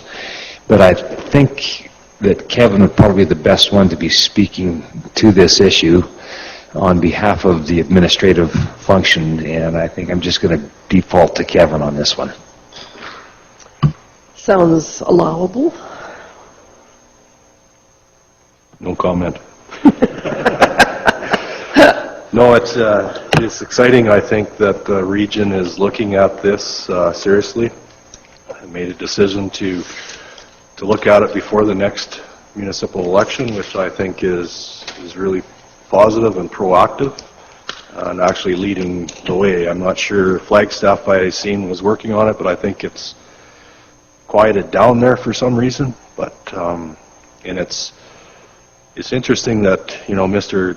Griffiths, when he did the strategic planning, basically said that your destiny is in your own hands, and those that are proactive and lead will probably do way better than those that don't. So it's it'll be a big challenge. Of course, the boundaries, the ward boundaries, the political representation, all of that stuff. And it's going to be key that the public is involved through open houses and general information sessions so that they can, you know, bring out their comments. And, you know, I would highly recommend that you look at, as a region, bringing in somebody like Doug or an outside facilitator that's non-arm's length, that they deal with that and they can field the questions, they can, you know, provide some responses from their background.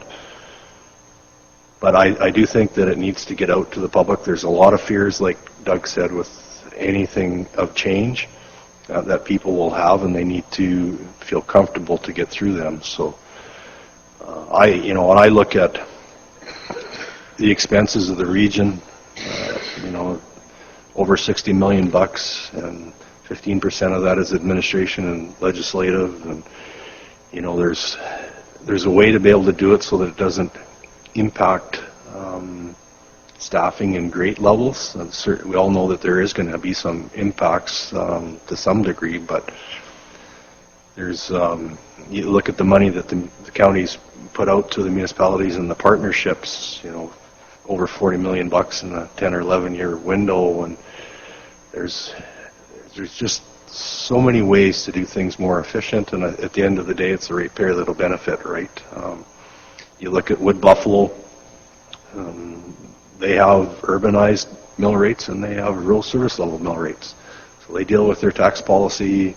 Not everybody pays the same mill rate based on the services they get. So I think the taxation and how the region can work, I just look at the savings that, you know, the potential that's going to be there over the long term, and that's what's going to enable a municipality to survive, in my view. So it's really proactive. I encourage council to pass a resolution to support it, and then we get serious, get down, and figure out the next steps. How, you know, Lane's identified a number of considerations in his RFD there, but I just think that it's going to be a big thing if it moves forward. And you know, you look at NRSC, you look at all the municipal associations that we deal with now as a group, they will become a department because there's no need to have a separate board running a separate entity under this. It'll be a budget item, and it'll be staffed by professionals that report to the CAO and then to council. So I just see the impacts outside of what we deal with right now to providing any money saved is going to be allow at least a more aggressive capital program that can lead forward without huge impacts on, you know, people that are paying mill rates that are in the smaller centers that are a lot higher than what they need to be. So I see it as a real positive thing, and I know there's a lot of fears, and staff will have some concerns, but like I said, I think there's enough gaps in areas that can be fulfilled with internal excess that is determined through regionalization. And there will be a number of retirements that come up that probably won't get filled. You know, there's ways to work around it, and it's going to take, you know, several years, I believe, to pull it all together. And yeah, long term. You watched it in Manitoba where they forced it. I was on a committee in Saskatchewan when I was there when we looked at regional model. Of course, it went nowhere because the associations beat it down. They didn't want to lose their autonomy, and they had 1,100 municipalities at that time. But the dollar values that we had indicated that would be saved was in the range of 40%. I don't believe it'll be that high here because there's only the 5 centers, and I'm not sure that Rosemary and Dutchess are interested from what I've seen and read in the paper, but I haven't heard from them. But I know but I know Bassano and the city are interested, and so to me that leads to a good go forward strategy, and Rosemary and Dutchess may filter in later on or something, and I think that's would be the best to keep the door open for them at any point in time, and they can be a part of the committees to figure it out. But where we go from here, I think, is the important thing, and getting the public engaged and finding out exactly what the fears are, and you know, from the public. I know internally there will be a number, and we can deal with that through management team and you know, as we go forward. I agree with everything that Kevin's saying, except, well, just a thought that I have. I think personally that we have to have a little bit of some commitment from all who participate, because if we're going to have public meetings, if, say, Rosemary and the Dutchess are drag their feet, don't want to be involved in everything, why would we have public? We're not going to have public meetings in their communities. And if that doesn't happen, then they're already way behind the ball.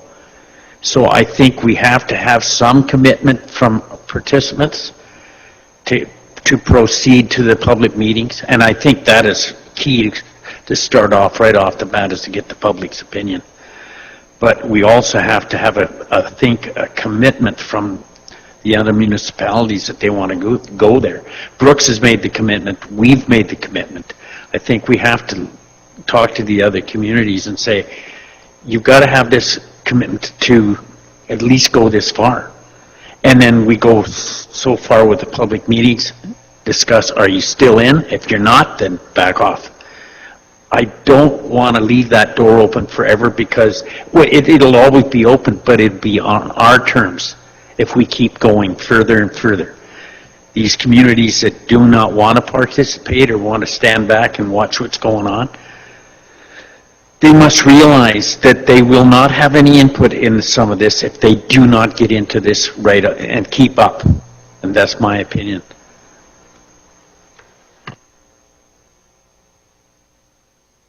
The question, Wayne, on that, so your commitment level, are you talking dollars? Are you talking motion? Okay.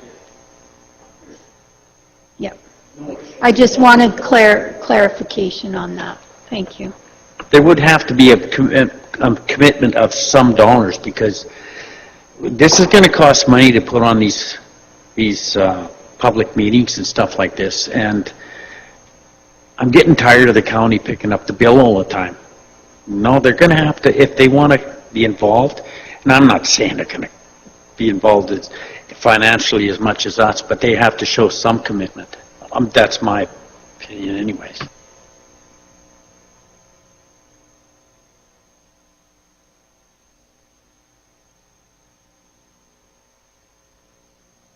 Today what we're looking at is to approve a motion to support proceeding with formal regionalization discussions with the urban communities that are willing to participate. So it's just formalizing something we've been talking about a long time, and important.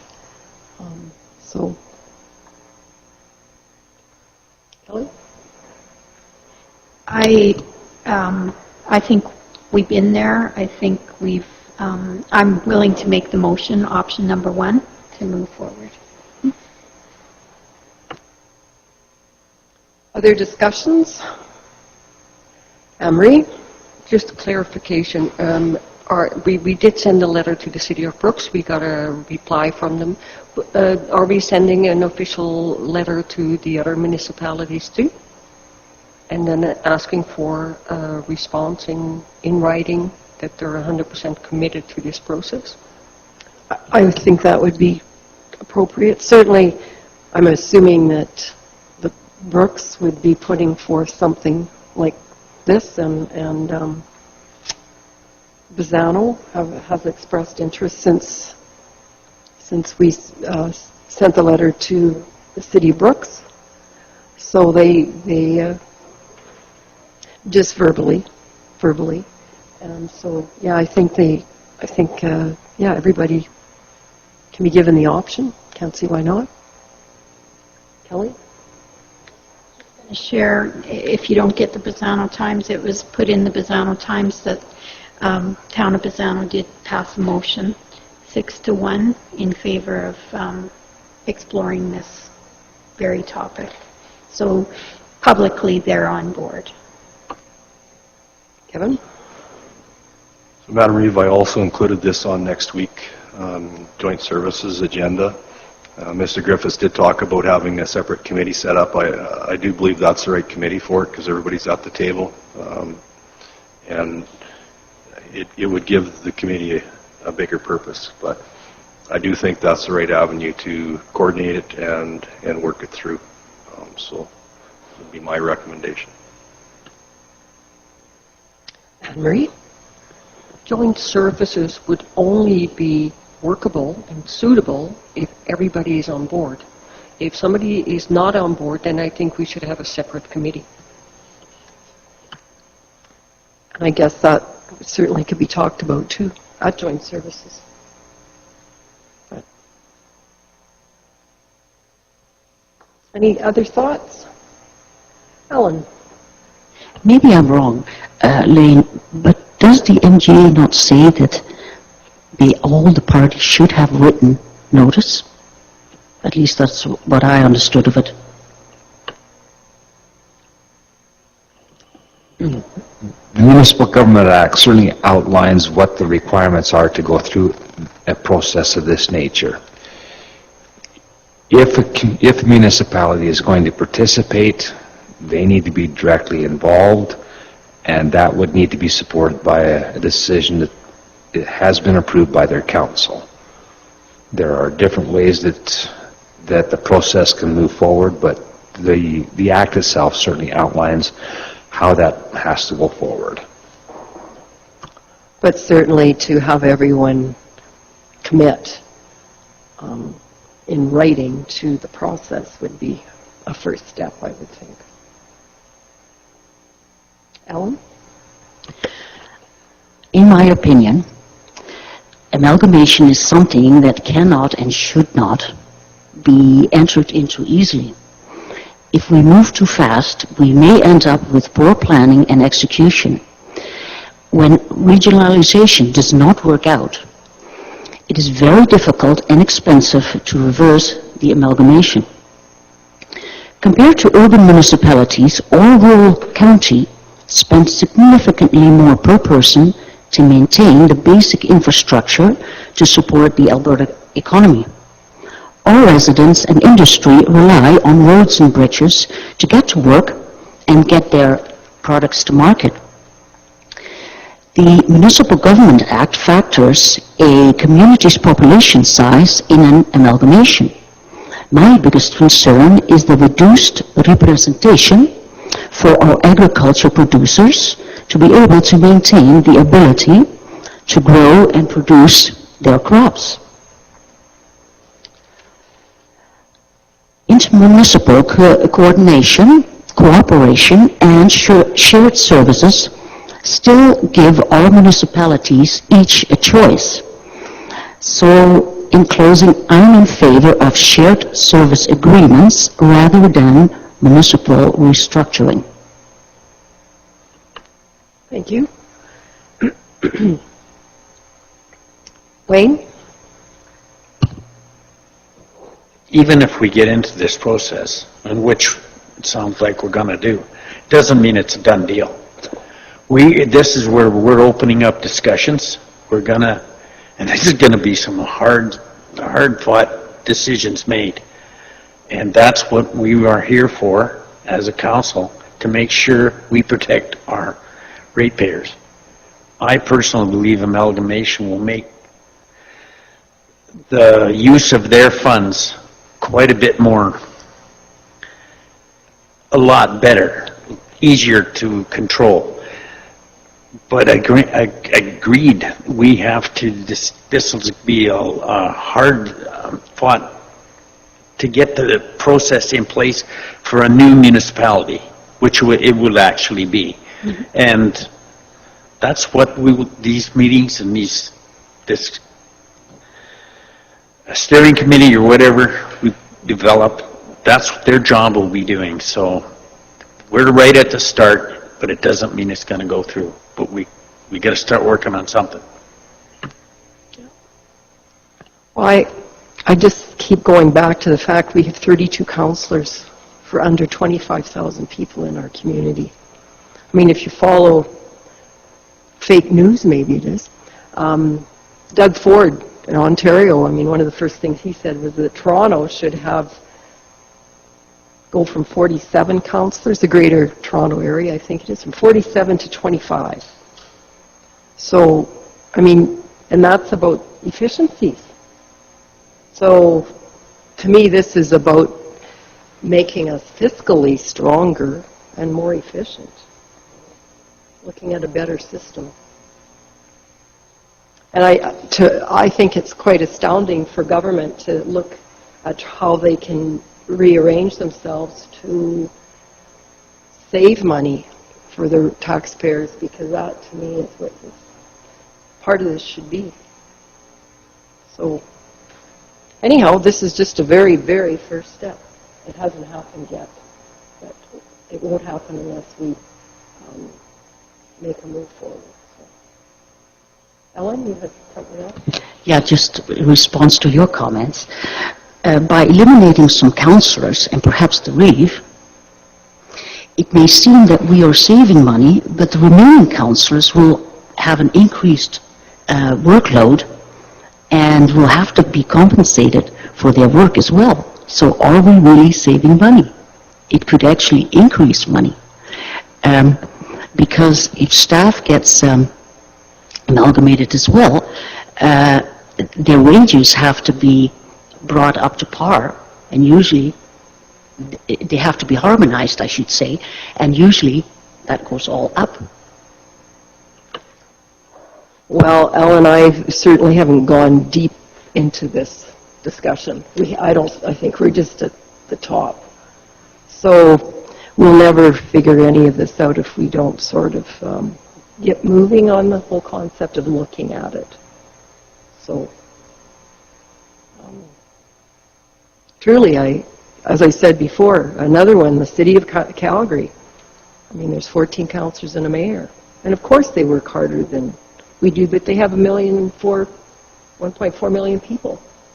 We only have, with us all, under 25,000. I don't think we'll be working that much harder. Whoever's at the table working. Just looking at the boards that we have that now are representative of all of our communities, like Newell Regional Services Commission and our landfill people, they're able to meet once a month and carry out what they need to get done. So we have to go into this with an open mind and see what comes out the other end. Just my opinion. And reefs can be eliminated in the snap of a finger, Ellen. Asking councillors, which I'm not worried about, by the way. No. We shouldn't be. Our whole purpose needs to be doing what's right for our ratepayers and our community, our greater community. So, anyhow, we have a motion on the floor. Anybody else want to speak to it or say anything? Lionel. Yeah, so the concept started a while back, and it's a good one. You know, I think that's really what we're speaking to here. Now, not specifics. Specifics will come later as the committee makes decisions on what needs to be done. So we have the ball rolling now, and I think it's a good one. And I think we should continue. Thank you. Anybody else? All right. Oh, Ellen? May I ask for a recorded vote on this one? Certainly. Seeing no other hands up, Kelly's motion is item 1 here. Just to support proceeding with formal regionalization discussions with the urban communities that are willing to participate. So, Anne-Marie? I guess I cannot start a discussion on a recorded vote, but I do want to say that we should all be on the same page here. We should work together as a team, and I think that would make us stronger. I just wanted to say that. Wayne? I disagree with Anne-Marie. Everybody can have their own opinion, and they should. And a recorded vote is quite fine with me. Again, let me read. This is just, we're starting. And there'll be some tough votes in the future, maybe. But tougher than this one. Oh, yes. Tougher than this one. But I respect anybody's opinion, so if we want to record a vote, go for it. Yes, we are having a recorded vote. There's never a doubt in my mind. All right, so we'll just go around the table, state your division and your... Oh, sorry, Tracy. Hey, I was just going to comment, I mean, really today what we're looking at is just the support to proceed with the discussion. So what's going to happen is we're going to go to joint services and we're going to talk about this. We're going to set up a committee and then we're going to throw it out on the table. We're going to look at the pros and cons of regionalization. And then at that point in time, after much discussion and debate, then we'll come back and look at it if it's a possibility. Am I correct in what we're looking at? Okay. Thank you. Well, if no one can come up with agreeing on anything, it'll be the end of it, quite simply. Ellen? Just one last comment. What I understand of option number 1 is that approve a motion to support proceeding with formal regionalization discussions. So that to me doesn't seem like, oh, we're just going to throw a few ideas around. Formal regional discussions with the urban communities. So to me that seems very, very direct and formal. Yep. But we're not going to take time to just discuss it just for the fun of it. So we're going to go into it looking at it that we have to discuss this. Because if it's not going to be a formal discussion, then why have it? Do you know what I mean? Trace, you should address the chair. No problem. Further comments? All right. Well, we haven't had a recorded vote for so long. Do I just start Div 1? Go around? Is that how we go? Sure, Div 1. Div 1 votes for. Div 2? Votes for. 3? You're 3 in favor. 4? 4 in favor. 5? Division 5 in favor. 6? In favor. 7? Division 7 opposed. 8? Div 8's in favor. 9? In favor. 10? 10 is in favor. Okay. Thank you, everybody. So we will obviously be talking more about that this next week. Tracy, Lionel, Kevin, and I at Joint Services.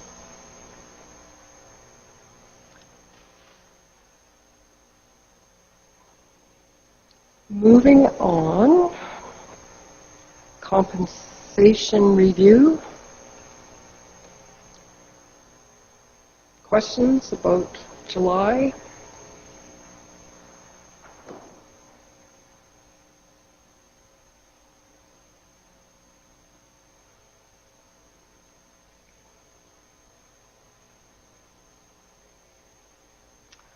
Motion to approve. Kelly moves. All in favor? Opposed? Motion is carried. Assessment Corrections Register. List of, I'm assuming, tax refunds. Ariana? I think Shannon's coming in right now and possibly Kevin Halstead as well. Oh, okay. Perfect.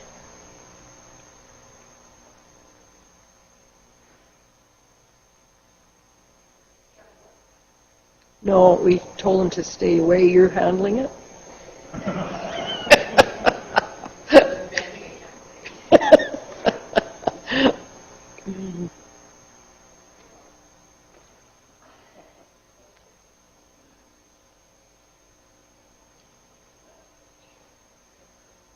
She wouldn't believe us ever, would she?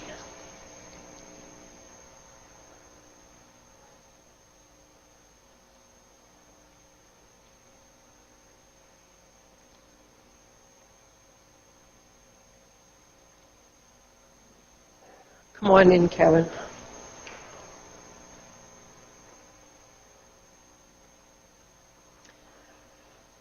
This is item 10.8, and we have the list of the assessment register corrections. And I don't think there'll be a lot of questions, but I think that's okay. Kelly?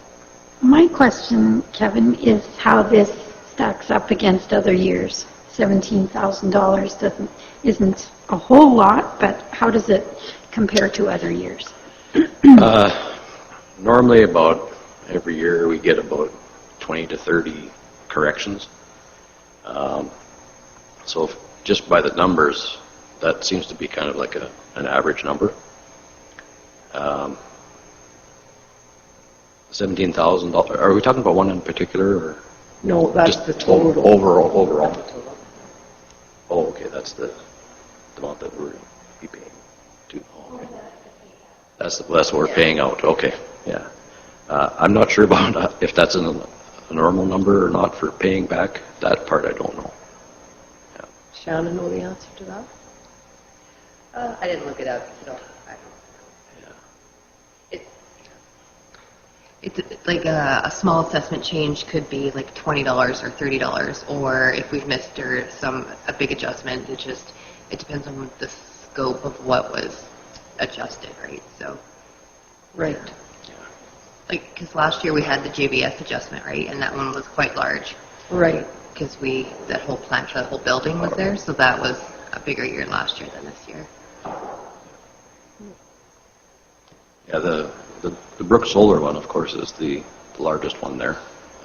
If there's questions on that one, I can answer. Sure. That one. Sure. Okay. Tell us about that one. Okay. That's a new one for us all with solar. Right? Yeah, that's right. What had happened is, because this is new, we have never had one of these, and not many assessors in the province actually have any one of these sites, so we're kind of the guinea pig on the assessment side of it. My understanding from the way I assessed it is that when they purchased the land, they needed to do some site preparation, so some leveling and drainage. So what I did is I put a value in that for the assessment, and I had met with the linear assessor for the province and the agent for the company.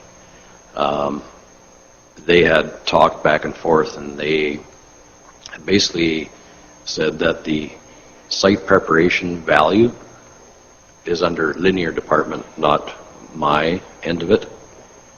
So I had to adjust it, so take it out, and then the linear includes it when they send the linear. The only thing is with linear, it won't come out, because it won't come out until 2019 tax year, the linear side of it, because they have a different deadline than what I have. So what I did is taken it out of the actual assessment and adjusted it on this Section 305 MGA. But on another note, I noticed that the land calculation had a little bit of a miscalculation. And so what it did is actually the land value doubled. So what it is, I doubled the land, but took out the land leveling. But overall, the reduction in the assessment was close to that $1 million mark. And so that's what happened with this one. So we're taking it off now, but we do get it back through the linear side of it. Yeah. So I always thought linear is like, so how's that linear? Is it the way it's the arrays? Yeah. The solar arrays, or? Yeah, they have to be part of the power grid. Yes, that's right. So they're regulated through the province. So that's where the linear comes in. So basically all the panels, the solar panels, the structures, the footings, all the cabling and all that, their actual power centers, they call them, that's all linear. On the local assessor side, which is our side, we look at the chain link fence, their maintenance building, and then the land. That's our responsibility, and then they look after the rest of it. So the land portion for site preparation actually falls under the linear side of it, as I know now. Other questions? No? Okay. Looks like everybody's fine with it. Was this for information, was it not? Or do we have to make I can't remember. Is there there's a motion. Right? Yeah, you would need to approve the payments. Yeah, gotcha. Yeah. So we need a motion for that. Wayne moves to approve these payments. All in favor? Opposed? Motion is carried. Thank you. Wasn't half as hard as it should be. Thank you. You bet. Checks over $350,000. We do have one, so we need a motion to pay that bill. Clarence moves. All in favor? Opposed? Motion is carried. Request for functions of council. Brian's got the Bow River Basin Council retreat in there. A motion for that. Oops. Oh, sorry, I skipped over the payment register. I did. Just getting in a hurry here. Any questions for the payment register?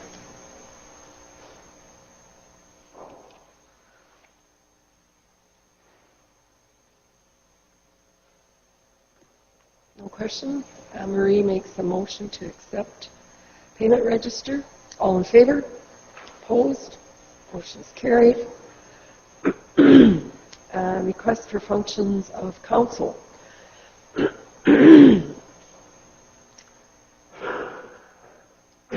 Wayne?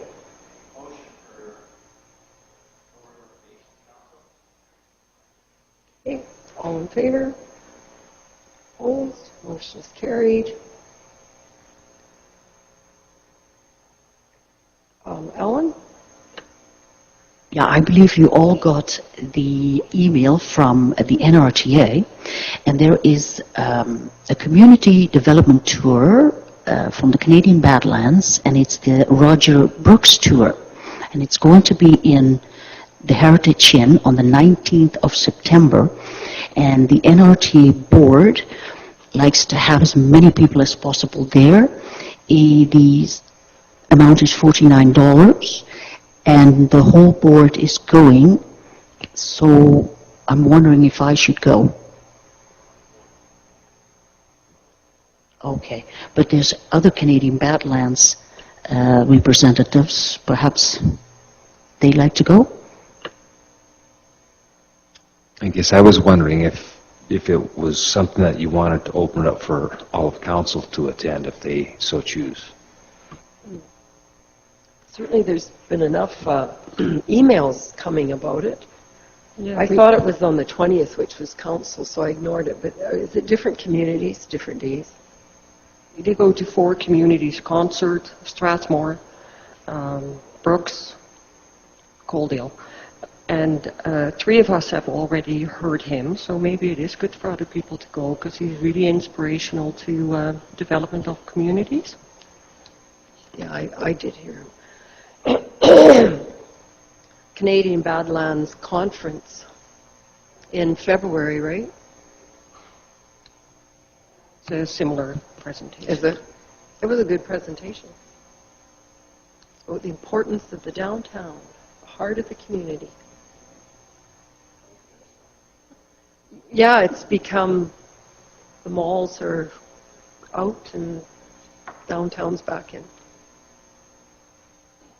Kelly? Because it's right here in Berks, yeah, I wouldn't mind going. So make it a function of council? Yeah, I think so. Is that what you were going to do, Clarence? Clarence is making this a function of council, or making a motion. All in favor? Opposed? Motion is carried. And registration, oh, Emery, sorry.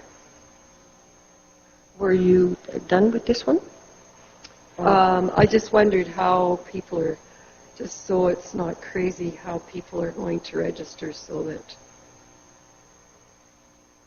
it's something that should be done through Ariana so that people get it done with all the same fashion. And when is that, when does it have to be completed by? What's the deadline?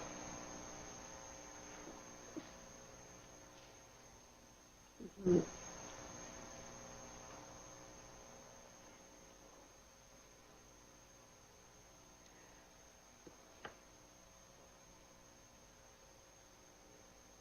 So we don't have Ariana chasing people around.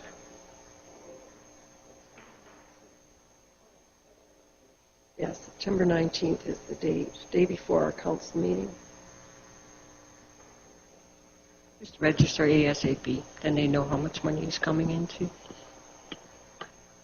Get it in before whatever the deadline is to Ariana so she can get it organized and everybody's doing the same thing. Doesn't have a deadline.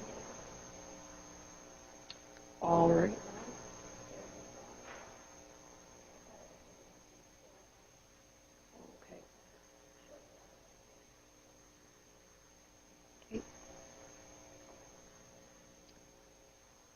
All right. So I have one more. Red Deer River Water Alliance, what we spoke about earlier today. Last year, they organized a tour of the northern part of the Red Deer River watershed for councillors, but mostly MLAs and MPs to kind of keep them in the loop where our source, where the water comes from. Now they're going to do from Drumheller all the way to Bizano. And I'm helping organize this tour. I've done that in my own time, but maybe when we actually do the tour, if I can do that as a function of council. Just because you organize it doesn't mean you need to go. And yeah, I'm the spokesperson on the bus too. Right? Okay. Could we get a motion for that, Lionel? I'll make that motion so Anne Marie can attend as a function of council. Red Deer River Tour, we'll call it. All in favor? Opposed? Motion is carried. Any other functions of council?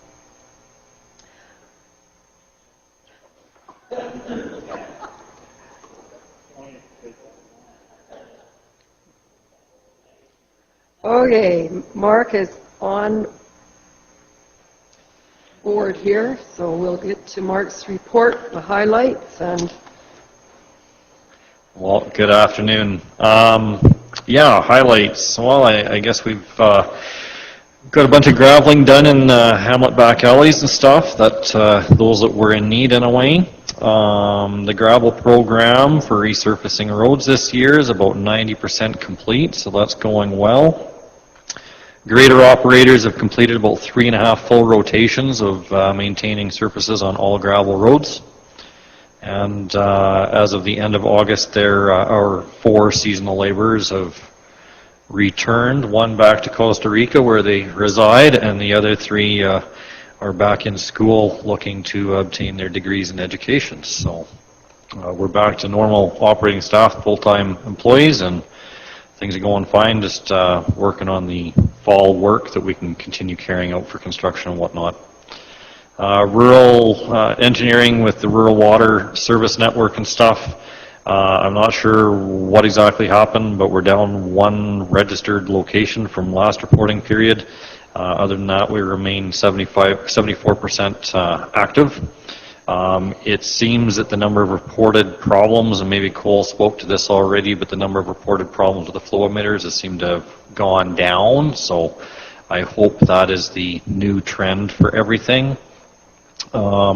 We did have 2 quotes over this last period for new connections. 1 quote in Division 8 and 1 in Division 10. Haven't heard that anybody's proceeding with those yet, but I'm sure Jeff will find out sooner than later. Highway 873 construction with the partnership with Alberta Transportation. ISL continues working with the contractor on site. The dirt work, bringing horizontal and vertical curves into engineered standards, has been the focus. The gravel-based crews are commencing work, expected to take 6 weeks. You start doing the math, and last year it was October 2nd when we got our first snowfall event. Hope that doesn't happen again this year, but these 3-degree temperatures in the morning and stuff are interesting. The weather has cooled significantly from what we experienced earlier in the year. Very least, I hope to see 1 full mat of asphalt across Highway 873. I definitely don't want to sacrifice the quality of the finished product that we get over getting the quantity done, and that has always been our philosophy. I also want to report that through some of our extra efforts, it seems that the issues around the construction site have kind of resolved. The motorists are doing better. Also acknowledging that camping season is pretty well done. Kids are back in school, so normal traffic volumes will be throughout the construction zone, and I don't anticipate too many problems moving forward. So, Highway 876 through Tilly, I haven't been there myself. I believe it's all done with the exception of potentially line painting, some cleanup work, some steel grating on the bulbs that were installed to get the pedestrians further out in the roadway where they're visible to traffic and stuff before crossing the roads. So that paving work is done. I know that Highway 873 is paved between Dutchess and Brooks. The line painting is all done on that. I was down Highway 544 on the weekend and I didn't see the line paints on there yet, so I'm sure people that attend, they are done now, because they weren't done for the rodeo, right? So everybody was stuck driving 80 kilometers an hour. So if they're done, I'm guessing Tilly is getting painted, or close. So that will take care of concerns that we have been fielding from the public about, when are you guys going to get the lines painted? Well, the public don't understand that they're not our roads and they're not our projects. Our project is the partnership south of Brooks. So lots of new pavement in our region. We should be very thankful. I think that's great. Municipal enforcement, those guys have been keeping up with everything that's been going on, going with the focuses through the Alberta Traffic Safety Plan and whatnot. They did deal with Highway 873 work and such, and as I said, the incidences are way down. Participated in some mental health discussions and stuff when dealing with the mental health matters and implications when dealing with hoarders and the cleanup orders that we have to deal with in the various communities and stuff, because that can be a challenging thing that they run into in those instances. And fleet services, we're still waiting on our fleet vehicles to show up under the enterprise partnership. I am aware that they are in Calgary. They are getting outfitted right now. When they ship from the factory, believe it or not, they don't come with mud flaps on them, so you have to have them installed at the local dealers. That stuff is taking place, as well as some tonneau covers thrown on a couple of them, and I'm expecting them to show up the week about September 19th or so we'll get into our first round of things with that. The registered apprentice program student that was working down the shop is now back in school for 8 weeks, and then hoping to be able to return to us in between his periods and bounce back and forth. I'm not in any way creating a new position accommodating this. This is a student position to be able to help people in our region get those experiences and be able to grow and hopefully see them come back and be successful in our region when they are done. And really focus on the multi-year budgets. That's been our biggest thing, and I think we have a real good handle on it in the municipal services area. Been working with Matt a little bit on things, and we should have all of our stuff done well in advance of his deadline of October 1st, I believe it is, so should be done early. that's really that. I enjoyed 2 weeks vacation, so things are kind of shortened to what everybody else has been doing. Questions for Mark? Anne-Marie? Just want your opinion on guardrails. A couple of years ago at RMA, we had some discussion on those guardrails putting up, and this was up north, where people were complaining about wider equipment, because fields are getting bigger, equipment is getting wider, and they can't use those roads. And now on the 873 and the 544, you have those guardrails going up. Any opinion on that? Well, motorist safety is the first thing that needs to be taken care of in and around situations that warrant it, right? If I recall, I believe they were looking at the height of the cable barriers and stuff that they're installing now to see if they can't facilitate more farm implements. I'm not really sure where that is at. I also know that with a lot of that stuff, that with the agricultural equipment getting larger, it's getting to the point that it shouldn't be moving down the paved surfaces either without being taken apart in some cases and moved. So I think everybody needs to find that working relationship and making it happen, and taking those alternative routes in and around situations that you're aware of in those cases. And unfortunately, it might take you 4 miles out of your way, but it's still probably likely the best.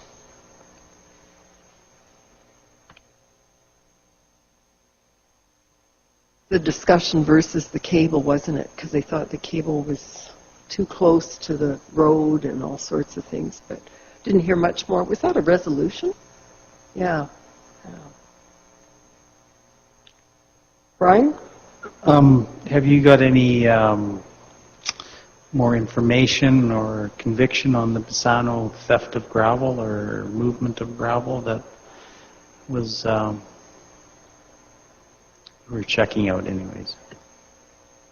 And that matter is being handled with the RCMP as we speak. Tracy? Just going back to those cables, how does that affect like snow cover on the roads? Does it stop it, or does it make it go onto the roads? As part of my report, I kind of spoke to the grass trimming and stuff in and around guardrails and whatnot. So every time you have something that prevents wind from blowing through, it creates dead airspace where snow settles. So your historical type guardrail of the W-beam is what it's called, mounted on wood blocks and posts. These cables are intended that the wind can continue blowing through without creating that dead airspace, therefore lessening the amount of drifting that goes on. The trade-off with the cable barrier is it's not cheap. It's not cheap at all. It's actually quite expensive. We were looking at that in our operations in a few locations instead of having the W-beam, and it's very expensive. I can see why transportation would prefer to go with those things, because the posts, they get broke and they can just put a new post in some cases, but if those end points that actually secure those cable into the ground, those are like 6 or 8 foot deep concrete piles and stuff. If those things ever get damaged, they're quite expensive to repair. And the cost for those cable setups are I think they were just about 60% more than what the W-beam installation is. But then you're trying to do the trade-offs on how much snow response and snow fighting you have to do with your plow trucks. And when Alberta Transportation has the greatest distance to go over things versus our municipalities, which are kind of contained, I can see that overall it might start adding up in their operations. It's something that maybe we should be exploring a little bit more ourselves, just haven't had a lot of long new installations that we really need to look at. So, anything else for Mark?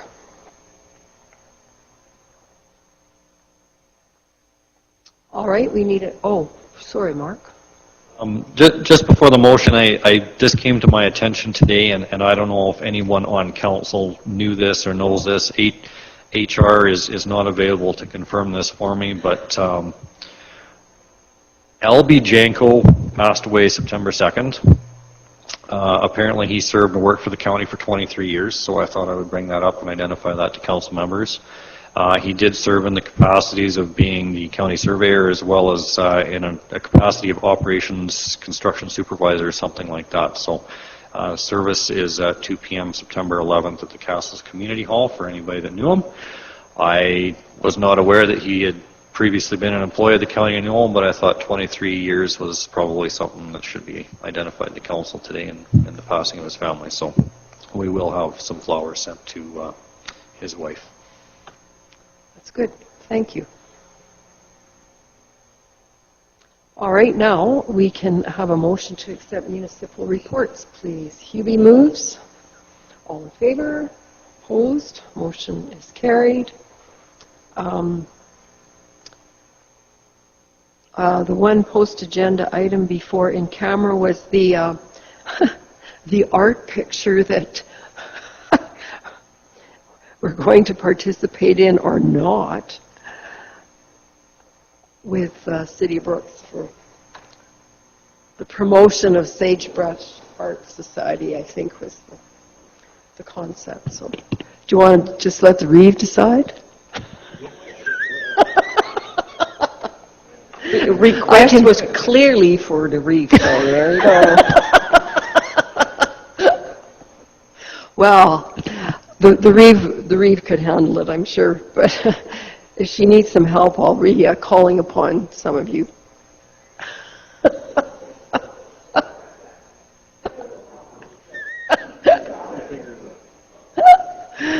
Well, is that how you do art, Kevin?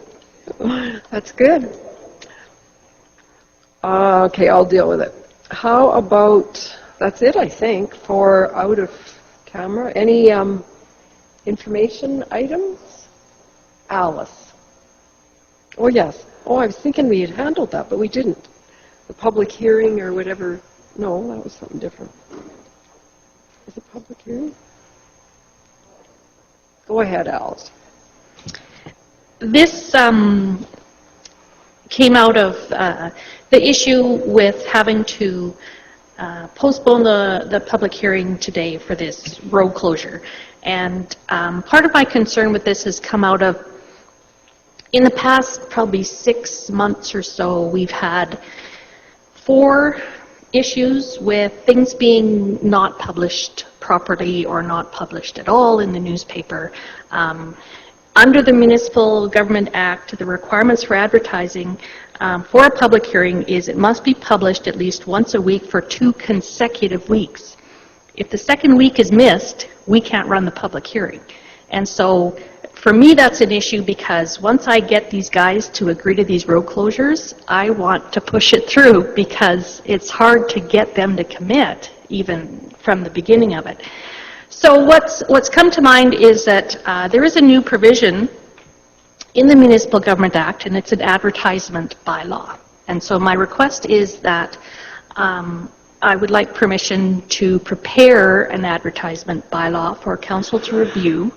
The idea of it would be that we could set it up so that certain public hearing items would have options, so that we could say we're going to publish it once in the bulletin, but if we also publish it on our website, then that's sufficient advertising for what we need to do. What that does as well is it will help save money with this, because when we have to re-advertise or when we miss a second advertisement in the newspaper, we have to re-notify all the adjacent landowners. We have had the bulletin agree to not charge us for what was missed, and they have to then republish for 2 consecutive weeks. So we've lost 2 weeks in that process. We have to pay to re-notify everybody, and we have to reconnect then with the applicant and say, okay, sorry, this isn't happening, now you need to come to this meeting. We also have the option in the bylaw to say, okay, for road closures, we are going to deal with public hearings in this way. For land use amendments, we're going to deal with them in this way for whatever kind of public hearing that needs to happen. And so with your permission, I would like to draft a bylaw that is an advertisement bylaw for council to review to help facilitate letting things continue, move forward, and get done in a timely manner. Nothing illegal, so Alice. Well, we're into timely manner and moving forward, so I like the sounds of it. Kelly. This fits exactly with what I've talked about for a few years now. What makes the bulletin the only advertising option that we have? Because we have other parts of the county, certain age people that don't even get the paper. So I'm in favor of this. I think it's a great idea. I'm not saying that we don't have to do the second week in the paper, but it should be an option, or it, you know, in the bylaw, it should be stated that 1 week on the website and 1 week in the bulletin. I've heard from many residents on the west side that don't get the bulletin, so they don't see these notices. And I'm sure there's people in the north and the south in the same boat. So depending on your age category and what your skills are, I'm in favor, and I would go so far as to make a motion. I'm a little bit excited about this. All right. Any other comments? Or Brian? Well, I'm just curious what, I mean, you've identified stuff in the short term, so it's worked by all intents and purposes very well for a number of years, or hasn't it? And we're just becoming aware of it. Like, I'm just curious what's happened that's made this become a problem. Has it been a lack of communication, or is there other reasons why suddenly that we're faced with this? And I mean, that's a fair question. I did ask why it was pulled, and the response was that apparently the person in charge of advertising ran out of space and decided that that was the one to pull. So there is a bit of a communication thing that needs to happen to say our public hearing advertisements are required by the Municipal Government Act to occur in this way, and maybe that person didn't understand that. So I mean, that is an education thing that can happen as well. What's changed from the past is that we've never had this option before. So this is something new in the Municipal Government Act to allow municipalities to change with the times so that there are alternatives to advertising only in a newspaper or only on the front desk, or the other option is mailed or delivered to every residence in the area. What this does is it allows municipalities to use the social media in a way that will help move things forward. Kelly's absolutely right. Not everyone gets the newspaper. Not everyone looks at the county website. Not everyone tweets or uses Facebook or whatever. So it's a real challenge to get the information out there to people. And my thought is that by using more than one type of media, that we can actually potentially reach more people. Any other questions? All right. Kelly has made a motion that Alice moves forward with this concept of an advertising bylaw. And will come back to us to be ripped apart. Clarence. Well, I'd be fearful of, even though maybe some have been missed, that we still didn't advertise twice in the paper. So if your policy is saying only once there and once here, I think we should be making real efforts to be as visible as possible for the public hearings. And we still won't get as many people as we really want to notify, but I don't think we should be restricting our notifications. No. No. Just as a, that's just my own personal opinion, but I mean, if you come back with something that's less public, I don't think I could approve of that. Understood. My thought is we can still do the advertising twice in the paper, but we can also say If that doesn't happen, having it on the website will also be sufficient. So you're absolutely right. My intention is not to advertise less. It's to hopefully reach more people and still meet the requirements of the Municipal Government Act. All right. Other comments? All in favor? Opposed? Motion is carried. Thanks, Alice. Okay. Anything else post-agenda? Information items? Anne-Marie? Information. I cannot be at the November 1st budget meeting. So are we willing to change the date, or is that date written in stone? Or, you know, too bad for me.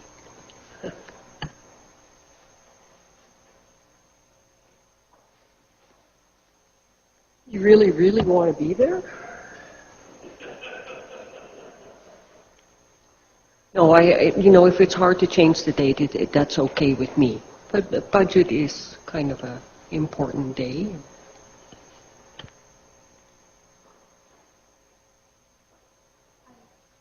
Madam Reed, I'm laughing because at the last meeting I said I wasn't going to be here either, and you all laughed and said, who cares? So now Anne-Marie's. I think we were missing two people the last... Oh, there's two smart women missing. I just seem to remember there was a couple missing from the last budget meeting. You know, we set this, you know what, we set this meeting a long time ago, so we'll stick with it, I think, Anne-Marie. Worth an ask, but otherwise I think it'll get too complicated. Okay? All right, anything else? Just wanted to mention that the City of Brooks has had at the end of September for a number of years, the Brooks Arts and Culture Days. Anyhow, Bazano is having also Arts and Culture Days. It's provincially funded. There's some money involved on the 28th and 29th of September with some things happening. So, no, nothing at the Dam, no. It's at the hall. Yeah. It's called the Dam Fest, but it's not at the Dam, which is a good thing, I think, the way this month is going for weather. It could be chilly. Anything else for information? Ellen? Am I too late to ask a question? No. For question period? No. I had a question about the Canadian Badlands board meeting minutes that was, I think, sent out a few weeks ago or last week. Item number 4.6, it says an approval to pay an unbudgeted invoice. And I'm just wondering what that was for and how much. And then I got one other question. There was a little video made to promote the Canadian Badlands, and the video is going to be taken to all the 16-member municipalities. When the motion was made to go ahead with that video, it was kind of assumed it was free, and then a bill came in for $1,000.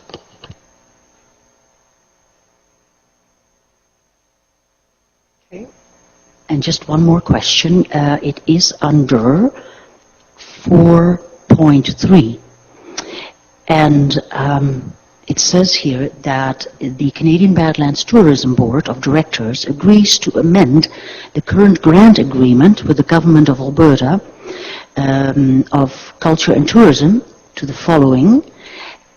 Made a motion that the Festival of Small Halls, geocaching, winter events development, and sports tourism projects will not be going forward, and the allotted funds of these projects to be reallocated to the financial sustainability of the organization. I'm just wondering what's happening there.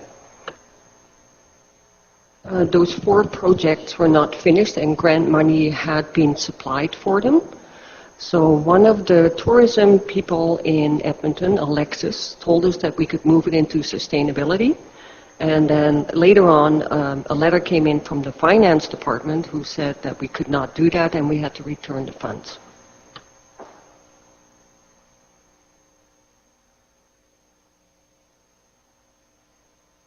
Okay.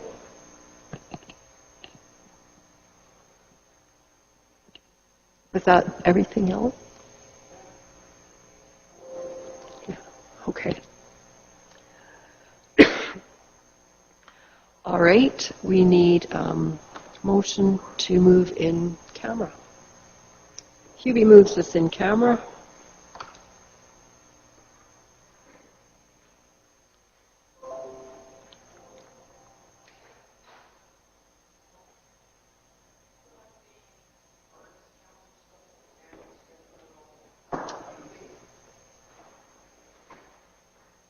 I